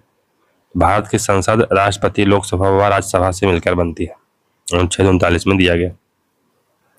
भारत की संसद राष्ट्रपति, लोकसभा और राज्यसभा से मिलकर बनती है। अनुच्छेद 85 के अनुसार वह संसद के दोनों सदनों के सत्रों का आह्वान करता है और सत्रावसान करता है तथा लोकसभा का विघटन करने की इसके पास शक्ति है। सामान्यतः मंत्रिपरिषद की अनुशंसा पर राष्ट्रपति लोकसभा को भंग करते हैं, लेकिन एक ऐसी मंत्रिपरिषद जिस पर लोकसभा के बहुमत का विश्वास नहीं हो उसका परामर्श मानने हेतु राष्ट्रपति बाध्य नहीं। अनुच्छेद 86, तो इसमें क्या दिया गया है? सदनों में अभिभाषण का और उनको संदेश भेजने का राष्ट्रपति का अधिकार। राष्ट्रपति को संसद में उस समय लंबित किसी विधेयक के संबंध में कोई संदेश या कोई अन्य संदेश संसद के किसी सदन को भेज सकने का अधिकार प्राप्त है और जिस सदन का कोई संदेश इस प्रकार भेजा गया हो तो वह सदन उस संदेश द्वारा विचार करने के लिए अपेक्षित विषय पर सुविधानुसार शीघ्रता से विचार करेगा। अनुच्छेद 86(2) में दिया गया है। फिर आर्टिकल 87 में क्या दिया गया है? राष्ट्रपति का विशेष अभिभाषण यानी special address of president of India. राष्ट्रपति लोकसभा के लिए प्रत्येक साधारण निर्वाचन जनरल इलेक्शन के पश्चात प्रथम सत्र के आरंभ में और प्रत्येक वर्ष के प्रथम सत्र के आरंभ में एक साथ समवेत यानी असेंबल्ड टुगेदर संसद के दोनों सदनों में विशेष अभिभाषण करता है। संसद को अपने आह्वान के कारण यानी कॉज फॉर द समन बताता है आर्टिकल 85 के तहत। राष्ट्रपति का यह अभिभाषण मंत्रिपरिषद द्वारा तैयार किया जाता है। यह भी उल्लेखनीय है कि दोनों सदनों के एक साथ समवेत यानी एड्रेस टुगेदर होने पर राष्ट्रपति, राज्यसभा के सभापति और लोकसभा के अध्यक्ष मंच पर अपने अपने स्थानों को जाते हैं। राष्ट्रपति बीच के आसन पर बैठते हैं। उनके दाएं राज्यसभा के सभापति और बाएं लोकसभा के अध्यक्ष बैठते हैं। राष्ट्रपति राज्यसभा में 12 सदस्यों का, सभा व लोकसभा में 2 एंग्लो इंडियन का मनोनयन करता है। हालांकि एंग्लो इंडियन का प्रावधान 104 में संविधान संशोधन द्वारा जो मनोनयन की अवधि है उसको बढ़ाया ही नहीं गया, तो इनके मतलब बाय डिफॉल्ट वो खत्म ही कर दिया गया। राष्ट्रपति सशस्त्र सेनाओं का सर्वोच्च सेनापति होता है। राष्ट्रपति जल, थल और वायु सेनाध्यक्षों की नियुक्ति करता है। राष्ट्रपति राष्ट्रीय सुरक्षा समिति का अध्यक्ष होता है। वह इसके निर्णयों के अनुसार युद्ध व शांति की घोषणा करता है। दूसरे देशों से संधियां और समझौते राष्ट्रपति के नाम पर किए जाते हैं, परंतु उन्हें संसद के समर्थन पर ही लागू किया जाता है। फिर 25 जनवरी 2020 के पूर्व राष्ट्रपति एंग्लो इंडियन समुदाय का प्रतिनिधित्व करने के लिए लोकसभा में अधिकतम 2 सदस्यों को निर्देशित कर सकता था, परंतु अब यह प्रावधान अप्रभावी हो गया है। जो आर्टिकल 131 में दिया गया था संविधान संशोधन 104 के तहत। राष्ट्रपति लोकसभा में प्रोटेम स्पीकर की नियुक्ति करते हैं तथा उन्हें लोकसभा सदस्य की शपथ दिलवाते हैं। प्रोटेम स्पीकर पद का उल्लेख संविधान में नहीं है। सामान्यतः सदन के वरिष्ठतम सदस्य को प्रोटेम स्पीकर बनाया जाता है, हालांकि यह राष्ट्रपति का स्वविवेक है। अनुच्छेद 108 के अनुसार साधारण विधेयक पर गतिरोध उत्पन्न होने पर वह सदनों की संयुक्त बैठक बुलाता है। इस बैठक की अध्यक्षता लोकसभा का अध्यक्ष करता है। अनुच्छेद 111 में यह स्पष्ट उल्लेखित है कि राष्ट्रपति एक बार पुनर्विचार हेतु विधेयक को संसद के पास भेज सकते हैं। यह प्रावधान मूल संविधान से ही है। 24वें संविधान संशोधन द्वारा 1971 में अनुच्छेद 368 के अंतर्गत यह प्रावधान किया गया है कि संविधान संशोधन विधेयकों को राष्ट्रपति अनिवार्य रूप से अपनी स्वीकृति देगा। राष्ट्रपति के अधिकार एवं शक्तियां, संवैधानिक उपबंध। राष्ट्रपति के अधिकार, राइट ऑफ प्रेसिडेंट। संविधान में केवल एक अनुच्छेद 86 में ही राष्ट्रपति को अधिकार प्रदान किया गया है, अर्थात अनुच्छेद 86 के तहत राष्ट्रपति को संसद के किसी एक सदन या एक साथ समवेत दोनों सदनों में अभिभाषण या संदेश देने का अधिकार दिया गया। राष्ट्रपति की शक्तियां, पावर ऑफ प्रेसिडेंट। अनुच्छेद 72, 123, 143, 240, 372 व 352 राष्ट्रपति को शक्ति प्रदान करते हैं, अर्थात अनुच्छेद 72 जो कि क्षमादान से संबंधित है राष्ट्रपति को शक्ति प्रदान करता है। 123 के तहत अध्यादेश प्रख्यापित करना राष्ट्रपति की शक्ति है, न कि अधिकार। आर्टिकल 143 के तहत सर्वोच्च न्यायालय से परामर्श करना राष्ट्रपति की शक्ति है, न कि अधिकार। आर्टिकल 240 के तहत संघ राज्य क्षेत्रों के लिए विनियमन बनाने की राष्ट्रपति की शक्ति है। आर्टिकल 372 का में विधियों का अनुकूलन करने की राष्ट्रपति की शक्ति है। आर्टिकल 373 व 352 भी राष्ट्रपति की शक्तियां प्रदान करता है। राष्ट्रपति नई लोकसभा की पहली बैठक की अध्यक्षता के लिए राष्ट्रपति नई लोकसभा की पहली बैठक की अध्यक्षता के लिए लोकसभा के सदस्यों में से किसी एक को प्रोटेम अध्यक्ष नियुक्त कर सकता है। आर्टिकल 95A के तहत सहमति, यानी वे अनुच्छेद जिनमें राष्ट्रपति की सहमति का उल्लेख है 18(1), 18(4). पूर्व सहमति, राष्ट्रपति की पूर्व सहमति से संबंधित संवैधानिक उपबंध है 127, आर्टिकल 127, 128, आर्टिकल 224 का, आर्टिकल 288, आर्टिकल 348। सिफारिश एंड रिकमेंडेशन, तो ये आर्टिकल 3, आर्टिकल 113, 117 और 255 संबंधित है। पूर्व सिफारिश एंड प्रीवियस रिकमेंडेशन आर्टिकल 274 में दिया गया है के अनुसार है। कंसेंट ये आर्टिकल 31 का, 111, 201, 213 गा, 213(3), 239 3 गा, फिर 254 2, 255, 288 2, 268 2, 371 4 ता अनुसूची 5 का पैरा 5, 4 व अनुसूची 6 का पैरा 19 इंस्ट्रक्शन, तो 213(1), 213(3), 239 खा। प्रीवियस सैंक्शन, तो 213 का, 255, 302 और 349। अनुच्छेद 110 के अनुसार धन विधेयक तथा अनुच्छेद 3 के अनुसार राज्यों के नाम, सीमा, क्षेत्र आदि में परिवर्तन करने वाले विधेयक राष्ट्रपति की पूर्व अनुमति से ही संसद में रखे जाते हैं। अनुच्छेद 255, राष्ट्रपति की पूर्व अनुमति केवल प्रक्रियागत विषय है, तो राष्ट्रपति की सिफारिश या पूर्व मंजूरी लेने की आवश्यकता को संविधान में केवल प्रक्रियागत विषय माना गया है। संसद का कोई अधिनियम या ऐसे किसी अधिनियम का कोई उपबंध केवल इस कारण से अविधिमान्य या अवैध नहीं होगा कि राष्ट्रपति ने अपेक्षित सिफारिश नहीं की है या पूर्व मंजूरी नहीं दी है। अनुच्छेद 255 में ऐसा दिया गया। राष्ट्रपति निम्नलिखित संवैधानिक संस्थाओं के प्रतिवेदन संसद के दोनों सदनों में समक्ष प्रस्तुत करता आता है। पहला है CAG के संघ के लेखाओं संबंधी प्रतिवेदन आर्टिकल 151(1) के तहत, वित्त आयोग की सिफारिशों तथा उन पर की गई कार्यवाही के स्पष्टीकरण ज्ञापन यानी एक्सप्लेनेटरी मेमोरेंडम आर्टिकल 281 के तहत, संघ लोक सेवा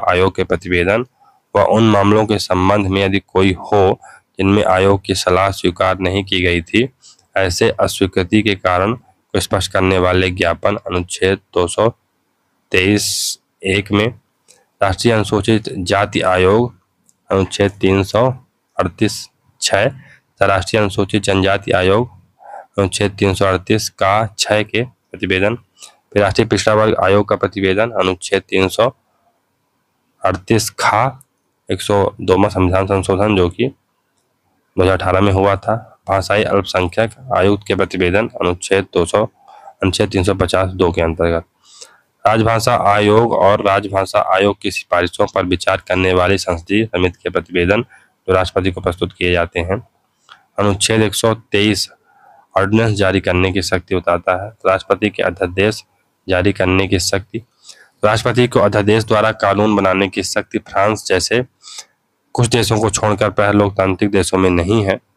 अमेरिका व ब्रिटेन में अध्यादेश का कोई प्रावधान नहीं है, किंतु भारत के राष्ट्रपति के पास यह अधिकार है। राष्ट्रपति अनुच्छेद 123 तथा राज्यपाल अनुच्छेद 213 के तहत अध्यादेश जारी कर सकते हैं। अध्यादेश की उतनी ही विधिक मान्यता होती जितना कि किसी कानून की।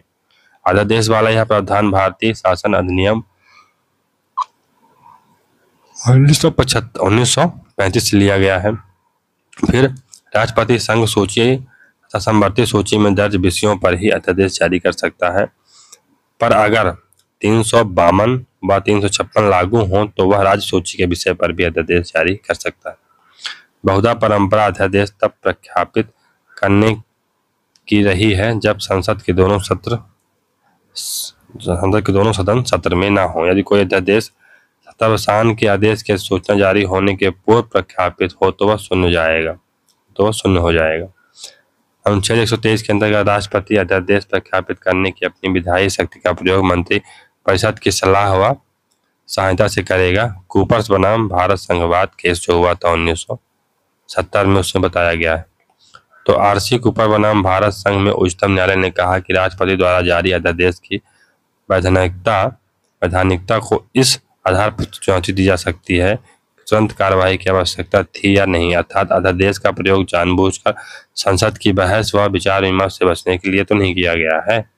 एक ही राय बनाम भारत संघ, न्यायालय ने कहा कि राष्ट्रपति के अध्यादेश जारी करने की शक्ति को न्यायिक समीक्षा से बाहर नहीं माना जाता है।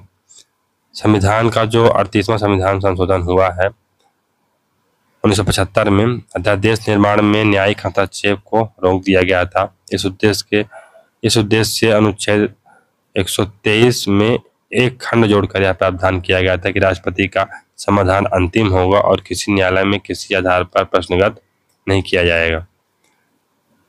44वां संविधान संशोधन हुआ 1978 में। जब जनता पार्टी की सरकार आई तो 38वें संविधान संशोधन को पलट दिया गया और अनुच्छेद 123 के खंड 4 में जोड़े गए प्रावधान को हटा दिया गया। संविधान में उल्लिखित है कि अध्यादेश संसद के अगले सत्र के शुरू होने के 6 सप्ताह में अनुमोदन हो जाना चाहिए, वरन यह स्वतः समाप्त हो जाएगा। यानी एक अध्यादेश की अधिकतम अवधि 6 माह 6 सप्ताह हो सकती है। अध्यादेश का न्यायिक पुनर्वलोकन भी हो सकता है। अध्यादेश के द्वारा संविधान संशोधन नहीं हो सकता है। राष्ट्रपति चाहे तो अध्यादेश जारी कर संसद द्वारा बनाए गए किसी अधिनियम को संशोधित या निषेध कर सकता है। अध्यादेश या किसी कानून को भूतलक्षी प्रभाव से भी लागू किया जा सकता है। अध्यादेश संबंधी प्रावधान की प्रक्रिया एवं विशेषताएं क्या हैं? तो अध्यादेश संबंधी प्रावधान की प्रक्रिया में विशेषताएं देख लेते हैं। तो अध्यादेश केवल तभी ही प्रोमोलगेट किया जा सकता है जब संसद के दोनों सदन सत्र में नहीं होते हैं। का अभिप्राय यह हुआ कि संसद के एक सदन का सत्र चल रहा है और दूसरे सदन का सत्र नहीं चल रहा है, अथवा एक सदन का सत्र चल रहा है और दूसरे सदन का सत्रावसान हो गया है, अथवा एक सदन का सत्रावसान हो गया है और दूसरा सदन अनिश्चित काल के लिए स्थगित कर दिया गया है। तभी राष्ट्रपति अध्यादेश जारी कर सकता है। अध्यादेश तब भी जारी हो सकता है जब अध्यादेश की विषय वस्तु संबंधी कोई भी विधेयक संसद के किसी सदन में लंबित है और संसद के दोनों सदनों के सत्रों की स्थिति उपयुक्त बिंदु संख्या 1 में उल्लेखित सी हो। अध्यादेश तब भी जारी हो सकता है जब ऐसी परिस्थितियां विद्यमान हों जिसके कारण तुरंत कार्यवाही करना आवश्यक है। अध्यादेश तब भी जारी होता है जब विधि निर्माण की तत्कालिक आवश्यकता हो या सरकार के समक्ष कोई आकस्मिक परिस्थिति आ जाए। अध्यादेश का बल यानी अध्यादेश का फोर्स और इफेक्ट वैसा ही होता है जैसा कि संसद के किसी अधिनियम को होता है। अध्यादेश को जारी करने के पश्चात संसद के आगामी सत्र में प्रस्तुत किया जाना होता है। उसे संसद के दोनों सदनों के पुनः समवेत होने से 6 सप्ताह के भीतर संकल्प द्वारा अनुमोदित कराना होता है। यदि संसद के सदन भिन्न भिन्न तारीखों को पुनः समवेत होने के लिए आहूत किए जाते हैं तो इस 6 सप्ताह की अवधि की गणना उस तारीख से होगी जिस दिन दूसरे सदन का सत्र प्रारंभ हुआ था। कोई अध्यादेश निम्न परिस्थितियों में समाप्त हो जाता है यदि सदन के दोनों सदनों के अध्यादेश के निर्नुमोदन यानी डिसअप्रूवल का संकल्प पारित कर दिया गया हो, निर्धारित अवधि में उस अध्यादेश को प्रतिस्थापित करने वाला अधिनियम न बना हो अथवा कार्यपालिका उसे संसद के सदनों के सम्मुख रखे ही नहीं अथवा राष्ट्रपति द्वारा किसी भी समय अध्यादेश वापस ले लिया गया हो। राष्ट्रपति की अध्यादेश जारी करने की शक्ति संसद की विधायी शक्ति की सह विस्तार यानी को एग्जिस्टेंसिव है। दूसरे शब्दों में राष्ट्रपति यह शक्ति उन्हीं विषयों से संबंधित है राष्ट्रपति की यह शक्ति उन्हीं विषयों से संबंधित है जिन पर संसद को विधि बनाने की शक्ति है। अतः कोई अध्यादेश ऐसा उपबंध करता है जिसे अधिनियमित करने का संसद को अधिकार नहीं है, वह शून्य हो जाएगा। यही कारण है कि कोई अध्यादेश नागरिकों के मूल अधिकारों का अतिक्रमण नहीं कर सकता है, क्योंकि अनुच्छेद 13 का के अधीन विधि शब्द के अंतर्गत अध्यादेश भी शामिल है। दिल्ली और पुडुचेरी संघ राज्य क्षेत्र में उपराज्यपाल राष्ट्रपति के इस निमित्त अनुदेश यानी इंस्ट्रक्शन मिलने के पश्चात ही अध्यादेश जारी कर सकता है, लेकिन जम्मू कश्मीर संघ राज्य क्षेत्र के उपराज्यपाल को राष्ट्रपति के इस प्रकार के निर्देश की आवश्यकता नहीं है। अध्यादेश जारी करना राष्ट्रपति का स्वविवेक नहीं है। अनुच्छेद 13(3) के अंतर्गत अध्यादेश भी विधि है, इस कारण से इसे भी न्यायालय में न्यायोचित या चुनौती दी जा सकती है। CD वाजपेयी बनाम भारत राज्य 1988 मामले का संबंध अध्यादेश से है। यह निर्णय दिया गया कि एक ही विषय पर बार बार अध्यादेश जारी करना संसदीय शासन व्यवस्था के साथ धोखाधड़ी। हालांकि अध्यादेश का प्रावधान संविधान निर्माताओं ने आपात परिस्थितियों के लिए किया था, पर इसका दुरुपयोग भी खूब जमकर होने लगा है। जब कोई सरकार किसी विधेयक को पारित नहीं करा पाती तो उसे अध्यादेश के जरिए अमली जामा पहनाया जाता है, जैसा कि तत्कालिक मोदी सरकार ने राज्यसभा में बहुमत न होने के कारण भूमि अधिग्रहण अध्यादेश 2014 में जारी करवाया था। यह लोकतांत्रिक भावना के खिलाफ तथा संसदीय शक्तियों का अतिक्रमण है। राष्ट्रपति की वीटो शक्तियां वीटो पावर अनुच्छेद 111 में दी गई हैं। तो अनुच्छेद 111 के अनुसार संसद द्वारा पारित विधेयक जब हस्ताक्षर हेतु राष्ट्रपति के पास भेजा जाता है तो राष्ट्रपति के पास कितने विकल्प हैं? पहला, वह अनुमति दे सकता है। दूसरा, अनुमति रोक सकता है। तीसरा, पुनः विचार के लिए लौटा सकता है। भारत के संविधान में कहीं भी निषेधाधिकार या वीटो शब्द का प्रयोग नहीं किया गया है, जबकि संयुक्त राज्य अमेरिका के संविधान के अनुच्छेद के धारा 7 में वीटो शब्द का प्रयोग हुआ है। जब राष्ट्रपति किसी विधेयक पर अनुमति रोकता है अथवा उसे संसद के सदनों या विधानमंडल को पुनर्विचार के लिए लौटाता है तो साधारण भाषा में उसे वीटो कहते हैं। हालांकि वीटो शब्द कहीं भारतीय संविधान में वर्णित नहीं। भारतीय राष्ट्रपति को 3 वीटो प्राप्त है। पहला, निरपेक्ष वीटो यानी एब्सोल्यूट वीटो, जब राष्ट्रपति विधेयक को अनुमति देने से मना कर दे। तो राष्ट्रपति जो प्राइवेट बिल होते हैं ये राज्यपाल द्वारा अनुच्छेद 200 के तहत राष्ट्रपति की अनुमति के लिए रखे बिलों पर इस वीटो का प्रयोग किया जा सकता है। संसद के संदर्भ में आज तक निरपेक्ष वीटो का प्रयोग केवल एक बार हुआ है, जब डॉक्टर राजेंद्र प्रसाद ने पेप्सू विनियोग विधेयक in Patiala and east Punjab state union PEPSU 1954 को अनुमति देने से मना कर दिया था। राष्ट्रपति वेंकट रमन ने संसद सदस्यों वेतन भत्ते या वेतन भत्ते और पेंशन विधेयक 1991 से असहमति व्यक्त की, क्योंकि यह विधेयक उनकी पूर्व सिफारिश के साथ पेश नहीं किया गया था। डॉक्टर डी बसु, पूर्व वीटो सामान्यतः इस शक्ति का प्रयोग प्राइवेट सदस्यों के लिए किया जाता है। पूर्ण वीटो का यानी एब्सोल्यूट वीटो का प्रयोग साधारणतः जो प्राइवेट मेंबर्स हैं वो जो बिल पेश करते हैं उनके लिए किया जाता है। अर्थात उनका मानना है कि प्राइवेट सदस्य जो मंत्री परिषद में शामिल नहीं है द्वारा लाए गए किसी विधेयक पर राष्ट्रपति पूर्ण वीटो लगा सकता है। संविधान संशोधन से संबंधित विधेयक पर राष्ट्रपति के पास कोई वीटो शक्ति नहीं। फिर सस्पेंसिव वीटो यानी निलंबनकारी वीटो, संसद द्वारा पारित किसी विधेयक को राष्ट्रपति द्वारा एक बार पुनर्विचार के लिए भेजा जा सकता है।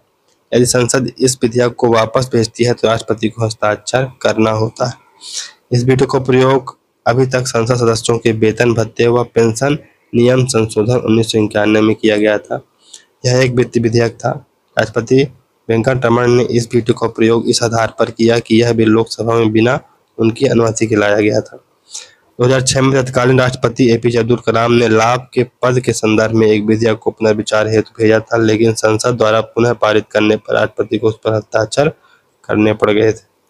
पॉकेट वीटो, संविधान में यह कहीं भी उल्लिखित नहीं है कि राष्ट्रपति किसी विधेयक को कितने समय में अनुमति देगा, अर्थात अनुमति देने, इनकार करने या वापस करने की कोई सीमा नहीं। 1986 में तत्कालीन राष्ट्रपति ज्ञानी जैल सिंह ने भारतीय डाकघर विधेयक को, जो प्रेस की स्वतंत्रता के विरुद्ध था, पर न तो अनुमति दी न अनुमति से इनकार किया था, पॉकेट वीटो का प्रयोग किया। अब एक है क्वालिफाइड वीटो। व्यवस्थापिका यदि किसी विधेयक को पारित कर राष्ट्रपति के पास स्वीकृति के लिए भेजती है तो राष्ट्रपति स्वीकृति देने से इनकार करते हैं तो व्यवस्थापिका उसे 3/4 बहुमत से पुनः पारित करती है। ऐसी स्थिति में राष्ट्रपति को स्वीकृति देनी होती है। विशेषित निषेधाधिकार यानी क्वालिफाइड वीटो भारत के राष्ट्रपति को प्राप्त नहीं। वीटो विशेषित तब होता है जब संसद के असाधारण बहुमत से उसका अध्यारोपण किया जा सकता हो और उस बहुमत से विधेयक को कार्यपालिका के वीटो को रौंद कर अधिनियम बनाया जा सकता है। अमेरिकी राष्ट्रपति का वीटो इसी वर्ग का है। राष्ट्रपति की वित्तीय शक्तियों के बारे में पढ़ते हैं। तो अनुच्छेद 112 के अनुसार प्रत्येक वित्तीय वर्ष के आरंभ में राष्ट्रपति की ओर से वार्षिक वित्तीय विवरण एनुअल फाइनेंशियल स्टेटमेंट, जिसे लोकप्रिय भाषा में बजट कहा जाता है, वित्त मंत्री द्वारा लोकसभा में पेश किया जाता है। राष्ट्रपति जब भी आवश्यक हो संसद के दोनों सदनों के समक्ष सप्लीमेंट्री, एडिशनल या एक्सेस ग्रांट के वितरण को रखवाता है अनुच्छेद 115 के तहत। सीएजी अपनी वार्षिक रिपोर्ट राष्ट्रपति को सौंपता है। राष्ट्रपति इसे संसद के समक्ष रखवाता है। धन विधेयक या बजट में अनुदान मांगे राष्ट्रपति की अनुमति के बाद संसद में रखी जाती हैं। आकस्मिक निधि राष्ट्रपति के अधीन होती है। केंद्र व राज्यों के मध्य राजस्व बंटवारे के लिए राष्ट्रपति प्रत्येक 5 वर्ष बाद वित्त आयोग का गठन करता है। राष्ट्रपति की न्यायिक शक्तियां, तो अनुच्छेद 72(1) में राष्ट्रपति की क्षमादान की शक्ति है। तो नंबर 1, कोर्ट मार्शल यानी दंड सैनिक न्यायालय ने अगर दिया हो तो राष्ट्रपति क्षमादान दे सकता है। राष्ट्रपति संघीय सूची या संघ शासन से संबंधित विषयों पर क्षमादान दे सकता है, हर उस मामले में जहां में दंड दिया गया हो। राष्ट्रपति की क्षमा दान की शक्ति, तो राष्ट्रपति क्षमादान की शक्ति बेसिकली संविधान के अनुच्छेद 72 में उपबंधित राष्ट्रपति की शक्ति क्षमादान की न्यायिक शक्ति है, जुडिशियल पावर है ये। इस उपबंध पर भारतीय शासन अधिनियम 1935 की धारा 295, आयरलैंड के संविधान का अनुच्छेद 13(6), आपराधिक दंड संहिता 1898 का प्रभाव दिखाई देता है।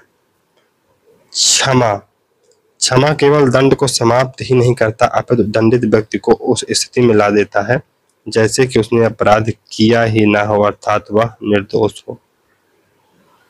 लघुकरण यानी कम्यूट, तो अर्थात एक प्रकार के दंड के स्थान पर दूसरा उससे हल्का दंड देना, जैसे कठोरतम कारावास को साधारण कारावास में बदलना। इसमें प्रकृति बदली जाती है, अवधि नहीं। रिमिट या परिहार, अर्थात दंडादेश की मात्रा को उसकी प्रकृति में परिवर्तन किए बिना कम करना, जैसे कि 1 वर्ष के कारावास को दंड को घटाकर 6 माह करना। विराम एंड रिस्पाइट, तो सजा को किन्हीं विशेष परिस्थितियों में कम करना, जैसे कि शारीरिक अपंगता अथवा महिलाओं की गर्भावस्था की अवधि में। डिप्राइव या प्रतिविलंबन, दंड पर अस्थायी रूप से रोक लगाना है, यह मृत्युदंड के मामले में होता है। दूसरे शब्दों में मृत्युदंड पर अस्थायी रोक लगाना जब सिद्ध दोष व्यक्ति ने क्षमादान के लिए या दंडादेश के लघुकरण के लिए राष्ट्रपति को पास अपील कर रखी है और कार्यवाही लंबित है। श्री हरण उर्फ मुरुगन बनाम यूनियन ऑफ इंडिया वाद 2001 के केस में न्यायालय ने स्पष्ट किया कि अनुच्छेद 72 व 161 के अधीन दाखिल की गई दया याचिका के निस्तारण में विलंब संविधान के अनुच्छेद 21 के विरुद्ध। उच्चतम न्यायालय ने राष्ट्रपति के क्षमादान की शक्ति पर कुछ सिद्धांत निर्धारित कर दिया है कि हर सिंह वाद जो कि 1989 में होता है में तो क्षमादान की शक्ति एक संवैधानिक शक्ति है, इनकॉन्स्टिट्यूशनल पावर है। किसी अपराधी को राष्ट्रपति के समक्ष मौखिक सुनवाई का अधिकार नहीं है। क्षमादान राष्ट्रपति की विवेकी शक्ति है जिसे न्यायालय के मार्गदर्शन की आवश्यकता नहीं होती है। इस शक्ति का प्रयोग राष्ट्रपति मंत्रिमंडल की सलाह से करेगा। क्षमादान की याचिका एक बार रद्द के बाद दोबारा दायर नहीं होती। मारूराम केस के बाद अनुच्छेद 72 का न्यायिक पुनरावलोकन हो सकता है अगर क्षमादान का निर्णय अतर्कसंगत व मनमाना हो। मारूराम बनाम भारत संघ तो उच्चतम न्यायालय ने कहा कि किसी भी संवैधानिक शक्ति का प्रयोग गलत इरादे यानी मेलाफाइड व मनमाने रूप से नहीं किया जाना चाहिए। ये पुरु सुधाकर बनाम आंध्र प्रदेश राज्य 2006। बाद में सुप्रीम कोर्ट ने कहा कि राष्ट्रपति व राज्यपाल के क्षमादान की शक्ति का न्यायिक पुनरावलोकन हो सकता है यदि इसका प्रयोग राजनीति, धर्म व जाति से प्रेरित होकर किया जाता है तो इसे मानना व गैर संवैधानिक माना जाएगा। इसे मनमाना एवं गैर संवैधानिक माना जाएगा। यह राष्ट्रपति का स्वविवेक नहीं है। इसे संबंधित मामले गृह मंत्रालय के अधीन होते हैं। दया याचिका के संदर्भ में निर्णय लेने के लिए राष्ट्रपति है तो कोई समयावधि निर्धारित नहीं। तो उच्चतम न्यायालय से परामर्श लेने की शक्ति अनुच्छेद 143 में दी गई है। तो अनुच्छेद 143 का स्रोत भारत शासन अधिनियम 1935 की धारा 223 है। ऐसा प्रावधान अमेरिकी व ऑस्ट्रेलिया में नहीं है जबकि कनाडा में है। अनुच्छेद 143 के उपबंध राष्ट्रपति को 2 श्रेणियों के मामले में उच्चतम न्यायालय से परामर्श लेने की शक्ति प्रदान करता है। अनुच्छेद 143(1) में यदि राष्ट्रपति को यह प्रतीत होता है कि पहला, विधि या तथ्यों का कोई ऐसा प्रश्न उत्पन्न हुआ है या होने की संभावना है। दूसरा, ऐसी प्रकृति का या ऐसे सार्वजनिक महत्व का है उस पर उच्चतम न्यायालय की राय लेना समाचीन है तो वह उस प्रश्न को उसके विचारार्थ भेज सकता है। अनुच्छेद 143(2) दूसरी श्रेणी में संविधान के प्रारंभ होने से पहले अर्थात 26 जनवरी 1950 से पूर्व की नई संधियों, करारों, समझौतों आदि किसी विषयों पर से संबंधित विवाद आते हैं जिनको अनुच्छेद 131 के द्वारा उच्चतम न्यायालय की आरंभिक आधिकारिकता से अपरिवर्तित किया गया। उदाहरण के लिए 1960 में बेरुबारी के संदर्भ में, 1993 में बाबरी मस्जिद के संदर्भ में। प्रथम श्रेणी के मामले में उच्चतम न्यायालय राय दे भी सकता है अथवा इंकार भी कर सकता है, जबकि द्वितीय श्रेणी अर्थात अनुच्छेद 143(2) के अधीन यदि राष्ट्रपति किसी ऐसे मामले में उच्चतम न्यायालय की राय के लिए सौंपता है जो अनुच्छेद 131 के परंतु में वर्णित है तो न्यायालय उस पर राय देने के लिए बाध्य होगा। किंतु ज्ञात रहे दोनों स्थितियों में राय सरकार के लिए मानना बाध्यकारी नहीं। क्या न्यायाधीशों की नियुक्ति और पद से हटाने का आदेश राष्ट्रपति की न्यायिक शक्ति है? प्राय यह बताया जाता है कि राष्ट्रपति द्वारा उच्चतम न्यायालय के न्यायाधीशों की नियुक्ति, उच्च न्यायालय के न्यायाधीशों की नियुक्ति, उनका स्थानांतरण और पद से हटाने का आदेश राष्ट्रपति की न्यायिक शक्ति। किसी पदाधिकारी की नियुक्ति और उसकी पदच्युति राजनीति विज्ञान में न्यायिक शक्ति के अंतर्गत नहीं मानी जाती है अपितु उसकी कार्यपालिका शक्ति के अंतर्गत मानी जाती है। पद पर नियुक्ति व पद से हटाना या पदच्युत का कार्य न्यायिक प्रक्रिया न होकर एक कार्यपालिका प्रकृति का होता है। अतः भारत में भी सुप्रीम कोर्ट व हाई कोर्ट के न्यायाधीशों की नियुक्ति राष्ट्रपति की कार्यपालिका शक्ति का भाग है, न कि न्यायिक शक्ति का। अब राष्ट्रपति की कुछ सैन्य शक्तियां हैं।